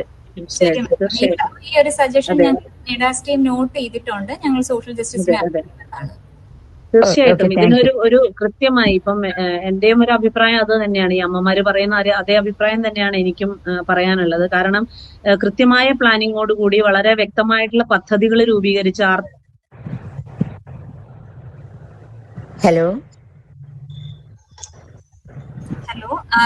ോടൊപ്പം തന്നെ വേണ്ടിയുള്ള കരിക്കുലം ഡെവലപ്പ് ചെയ്യുക. ഇപ്പൊ ബിഹേവിയറൽ ട്രെയിനിങ്ങിന് വേണ്ടി നമ്മൾ എങ്ങനെയാണോ കരിക്കുലം ഡെവലപ്പ് ചെയ്യുന്നത്, അതുപോലെ തന്നെ പർട്ടിക്കുലർ ആയിട്ട് ആർത്തവാരോഗ്യ വിദ്യാഭ്യാസത്തിന് വേണ്ടിയിട്ടുള്ള കരിക്കുലം ഡെവലപ്പ് ചെയ്യുക, കൃത്യമായി ഡെവലപ്പ് ചെയ്യുക. അത് നമ്മുടെ മാതൃഭാഷയിൽ തന്നെ ഡെവലപ്പ് ചെയ്യുക, അത് കുട്ടികളെ ട്രെയിൻ ചെയ്യിക്കുക എന്നുള്ളത് വളരെയധികം ഹെൽപ്ഫുൾ ആയിട്ടുള്ള കാര്യങ്ങളായിരിക്കും. എനിക്ക് എന്റെ അറിവില് അത്തരത്തിലുള്ള കാര്യങ്ങൾ നിലവിലില്ല എന്നാണ് ഞാൻ മനസ്സിലാക്കുന്നത്. എനിക്ക് തോന്നുന്നു ആരതിക്ക് അതിനകത്ത് കുറച്ച് കോൺട്രിബ്യൂട്ട് ചെയ്യാൻ പറ്റുമായിരിക്കും. ആരതി ഉണ്ടോ, കോളിലുണ്ടോ ആരതി? ഹലോ, ആരതി, നമുക്ക് ഇപ്പൊ നിലവിൽ ആർത്തവാരോഗ്യ വിദ്യാഭ്യാസവുമായി ബന്ധപ്പെട്ട് ബിഹേവിയറൽ ട്രെയിനിങ് മെത്തേഡ്സ് അല്ലെങ്കിൽ അത്തരത്തിൽ എന്തെങ്കിലും അവൈലബിൾ ഉണ്ടോ? ഐ മീൻ സൈക്കോളജിസ്റ്റുകൾ അത് എങ്ങനെയാണ് കൈകാര്യം ചെയ്യണത് ക്ലിനിക്കൽ ഫീൽഡിൽ? നിലവിലിപ്പോ നമുക്ക് ഇപ്പൊ ഒരു കരിക്കുലർ ബേസ്ഡ് ആയിട്ടൊന്നും ഉള്ളതായിട്ട് അറിയില്ല. പലപ്പോഴും അതൊരു എഡ്യൂക്കേഷൻ, നമ്മളൊരു ബിഹേവിയറൽ ട്രെയിനിങ് കൊടുക്കുന്ന സമയത്ത് പാരന്റ്സ് ഫോക്കസ്ഡ് ആയിട്ട് അവരെ ഒരു കോതെറാപ്പിസ്റ്റ് പോലെ ആക്ട് ചെയ്യിച്ചുകൊണ്ട് അങ്ങനെയാണ് നമ്മൾ അവർക്കുള്ള ട്രെയിനിങ്. ഇപ്പോൾ എൻ്റെ അടുക്കലൊക്കെ വരുന്ന സമയത്ത് ഒരു ഇൻഡിവിജ്വൽ തെറാപ്പി പോലെയൊക്കെ വരുന്ന സമയത്ത് നമ്മൾ അങ്ങനെയാണ് ഫോക്കസ് ചെയ്യുന്നത്. കാരണം പാരന്റ്സ് എപ്പോഴും ഒരു കോതെറാപ്പിസ്റ്റ് ആയിട്ട് ആക്ട് ചെയ്യുക ഇങ്ങനത്തെ കാര്യങ്ങളിൽ, ആൻഡ് ഓൾസോ അവർക്ക് പ്രോപ്പർ ആയിട്ടുള്ള എഡ്യൂക്കേഷൻ എങ്ങനെയാണ്. ഇപ്പൊ ഓരോ കുട്ടികളും ഡിഫറെന്റ് ആണല്ലോ, അപ്പൊ അവർക്ക് പെർസീവ് ചെയ്യുന്നതിന്റെ ലെവൽസും ഭയങ്കര ഡിഫറെന്റ് ആണ്. ഇപ്പൊ നമ്മൾ ഈ പറയുന്ന ഡിസ്കസ് ചെയ്ത ഓരോ കുട്ടികൾക്കും ഓരോ ലെവൽ ഓഫ് അറ്റൈനിങ് നോളജ് ആണ്. അപ്പൊ അവരുടെ ആ ലെവലിനനുസരിച്ച് നമുക്ക് കിട്ടുന്ന ആ ഒരു കുട്ടി എങ്ങനെയാണോ എന്നുള്ളത് അസസ് ചെയ്തിട്ട് അവർക്ക് എങ്ങനെയാണോ മനസ്സിലാക്കുന്നത് ആ ഒരു രീതിയിൽ നമ്മൾ പാരന്റ്സുമായിട്ട് കമ്മ്യൂണിക്കേറ്റ് ചെയ്ത് അത് ഇംപ്ലിമെന്റ് ചെയ്യാന്നുള്ളൊരു മെത്തേഡാണ് ഇപ്പൊ ഞാനൊക്കെ ഫോളോ ചെയ്തുകൊണ്ടിരിക്കുന്നത്. അങ്ങനെയാണ്. അതല്ലാതെ ഒരു കരിക്കുലം ബേസ്ഡ് ആയിട്ട് എന്തെങ്കിലും ഉണ്ടോ എന്നുള്ളതിനെ കുറിച്ച് എനിക്കും അത്ര ധാരണ കുറവാണ്. പക്ഷെ എൻ്റെ അടുക്ക് വരുമ്പോൾ ഞാൻ ഇങ്ങനെയാണ് ചെയ്യാറുള്ളത്. താങ്ക് യു ആരതി. എനിക്ക് തോന്നുന്ന നിഡാസ് ടീമിന് സജസ്റ്റ് ചെയ്യാൻ പറ്റുന്ന ഒരു കാര്യം അതാണ്. ഈ തരത്തില് നമുക്ക് ഒരു പർട്ടിക്കുലർ ആയിട്ട് ഈ കോംപ്രിഹെൻസീവ് സെക്ഷുവാലിറ്റി എഡ്യൂക്കേഷൻ എന്ന് പറയുന്ന സബ്ജക്ട് അങ്ങനെ തന്നെ ഇപ്പൊ നമ്മൾ സെക്സ് എഡ്യൂക്കേഷൻ കേരളയുടെ ഭാഗമായിട്ട് നമ്മൾ അത്തരം വിഷയങ്ങളെ കുറിച്ചിട്ടുള്ള ചർച്ചകളൊക്കെ ധാരാളം നടക്കുന്നുണ്ട്.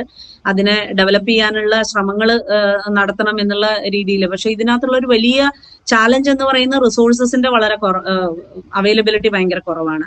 ഇതിൽ ഏറ്റവും കൂടുതൽ കോൺട്രിബ്യൂട്ട് ചെയ്യാൻ പറ്റുന്ന മാതാപിതാക്കൾക്കും ഇത്തരത്തിലുള്ള കൂട്ടായ്മകൾക്കൊക്കെയാണ്. അപ്പൊ എനിക്ക് തോന്നുന്നു നിഡാസിന്റെ ഒരു ലീഡർഷിപ്പിൽ ഒരു പക്ഷേ നമുക്ക് ഇത്തരം കരിക്കുലം ഡെവലപ്പ് ചെയ്യാൻ, കോംപ്രിഹെൻസീവ് സെക്ഷുവാലിറ്റി എഡ്യൂക്കേഷന്റെ ഒരു ഓവറോൾ ആയിട്ടുള്ള ഒരു കരിക്കുലം, കുട്ടികളുടെ ട്രെയിനിങ് കരിക്കുലം ഈ പറയുന്ന പോലെ ഒരു പ്രത്യേക സബ്ജക്ട് മാത്രമല്ല, ആർത്തവാരോഗ്യ വിദ്യാഭ്യാസം മാത്രമല്ല, മറ്റുള്ള കാര്യങ്ങൾ കൂടി അതിനെ ഡിസബിലിറ്റി ഫ്രണ്ട്ലി ആക്കി ആക്സസിബിൾ ആക്കിയിട്ടുള്ള ഒരു കരിക്കുലം ഡെവലപ്പ് ചെയ്യാനുള്ള ഒരു പ്രോജക്റ്റ് നിഡാസിന് പ്രപ്പോസ് ചെയ്യാൻ പറ്റുമെങ്കിൽ അത്തരം കാര്യങ്ങളിലൊക്കെ അസോസിയേറ്റ് ചെയ്യാൻ വളരെയധികം സന്തോഷമേ ഉള്ളൂ. ഈവൻ SEKക്ക് അത്തരത്തിൽ വളരെ റിസോഴ്സ്ഫുൾ ആയിട്ടുള്ള ഒരു ടീമുണ്ട്.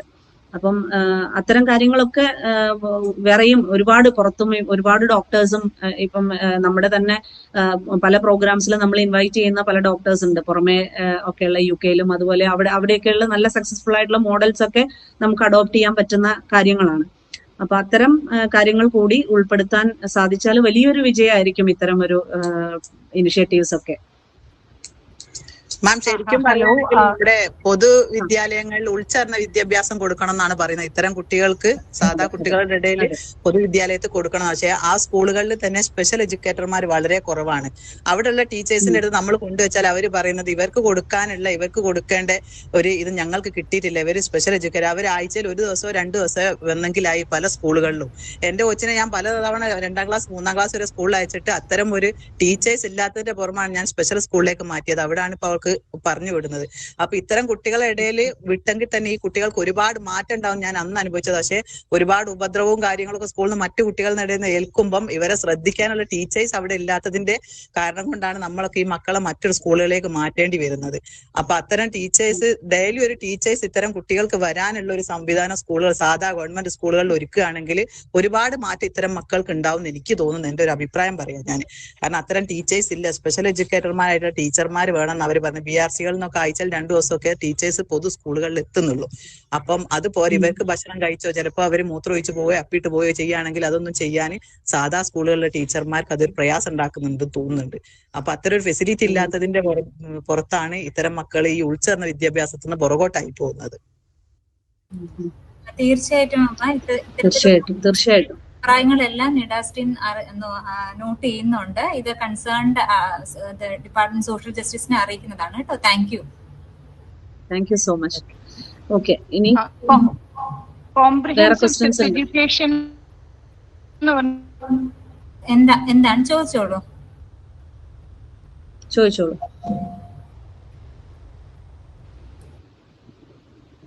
ഹലോ,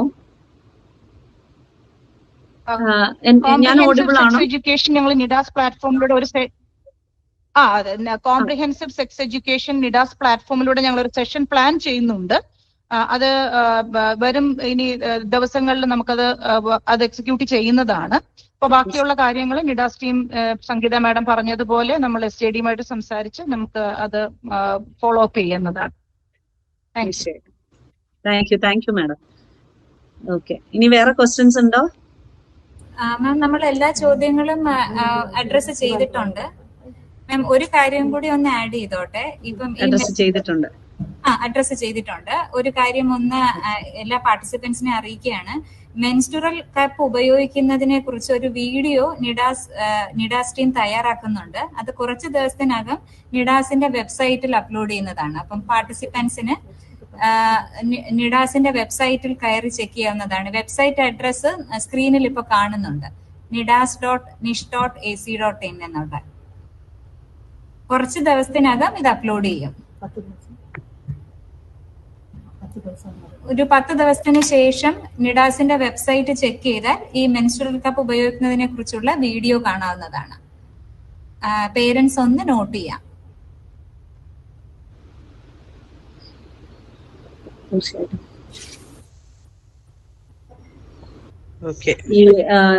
ഇപ്പം ഈ പീരിയഡ്സിന്റെ കാര്യത്തിൽ ഈ മെൻസ്ട്രുവൽ കപ്പ് വളരെ ചാലഞ്ചിങ് ആണെന്ന് പറഞ്ഞെങ്കിലും ഇപ്പോ ചില കമ്പനികൾ, ഇപ്പം ലുണേറ്റ് ആൻഡ് റൂബി എന്നൊക്കെ പറയുന്ന കമ്പനികളുണ്ട്, ലുണേറ്റ് ആൻഡ് റൂബി കപ്പ്, അവരൊക്കെ ഇത്തരം റിസർച്ചുകൾ നടത്തുന്നുണ്ട്. എങ്ങനെയാണ് കൂടുതൽ ആക്സസിബിൾ ആയിട്ടുള്ള മെൻസ്ട്രുവൽ കപ്പുകൾ, പ്രത്യേകിച്ച് മൊബിലിറ്റി റിലേറ്റഡ് ഇഷ്യൂസ് ഉള്ളവരെ ഉപയോഗിക്കാൻ പറ്റുന്ന തരത്തിലുള്ള കപ്പുകൾ ഡെവലപ്പ് ചെയ്യുന്നത്. പക്ഷെ നമ്മുടെ രാജ്യത്തേക്കൊക്കെ അത് എത്താനായിട്ട് സമയം എടുക്കും എന്നുള്ളൊരു പ്രശ്നമാണ്. പിന്നെ ഈ ക്ലിപ്പ് ഓൺ റീയൂസബിൾ പാഡ്സ്, അതുപോലെ വെൽക്രോ ബേസ്ഡ് ആയിട്ടുള്ള പാഡുകളൊക്കെ അവൈലബിൾ ആണ്. പക്ഷെ നമ്മുടെ നാട്ടില് അത് അത്ര പോപ്പുലർ അല്ല എന്നുള്ളതാണ്. പിന്നെ ഇപ്പം AI ഒക്കെ ഇത്രയും വന്നതോടു കൂടിയിട്ട് എന്താ പറയാ, AI-യുടെ ഒരു എഫക്ട് കൊണ്ട് അത്തരത്തിൽ ഉള്ള പീരിയഡ് ട്രാക്കേഴ്സ് ഒക്കെ അവൈലബിൾ ആണ്. ഇപ്പം ഞാൻ ആദ്യം പറഞ്ഞ പോലെ ഫ്ലോ, അതുപോലെ ക്ലൂ എന്നൊക്കെ പറയുന്ന പോലെ പല ആപ്പുകളും അവൈലബിൾ ആണ്. അപ്പൊ അത്തരത്തിലുള്ള ഏറ്റവും ടെക്നോളജിയുടെ അഡ്വാൻസ്ഡ് ആയിട്ടുള്ള ടെക്നോളജിക്കൽ സർവീസസ് ഒക്കെ പേരൻസ് അവെയർ ആയിരിക്കുക എന്നുള്ളതും ഇത് വളരെ എഫക്റ്റീവായിട്ട് മാനേജ് ചെയ്യാൻ നമ്മളെ ഹെൽപ്പ് ചെയ്യുന്ന ഒരു കാര്യമാണ്.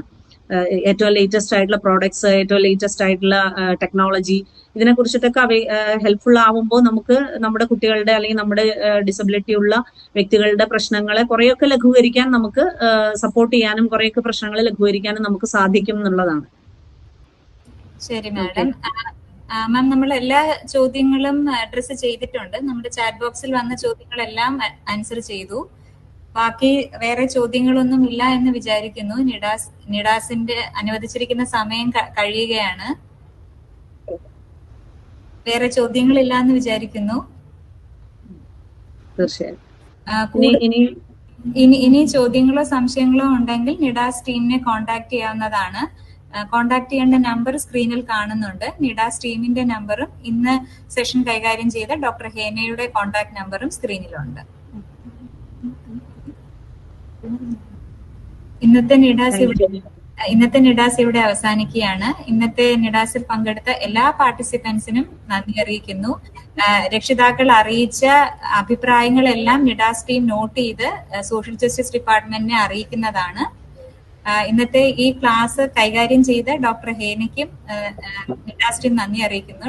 Thank you doctor Hena. നമ്മുടെ സെഷനിൽ ജോയിൻ ചെയ്ത ഡോക്ടർ ലിഷ, ഡോക്ടർ ആരതി, അവർക്കും നിഡാസ് ടീം നന്ദി അറിയിക്കുന്നു. Thank you. അടുത്ത നിഡാസ് വരും ദിവസങ്ങളിൽ ഉണ്ടാവും. നിർത്തുന്നു. Thank you Nidas team.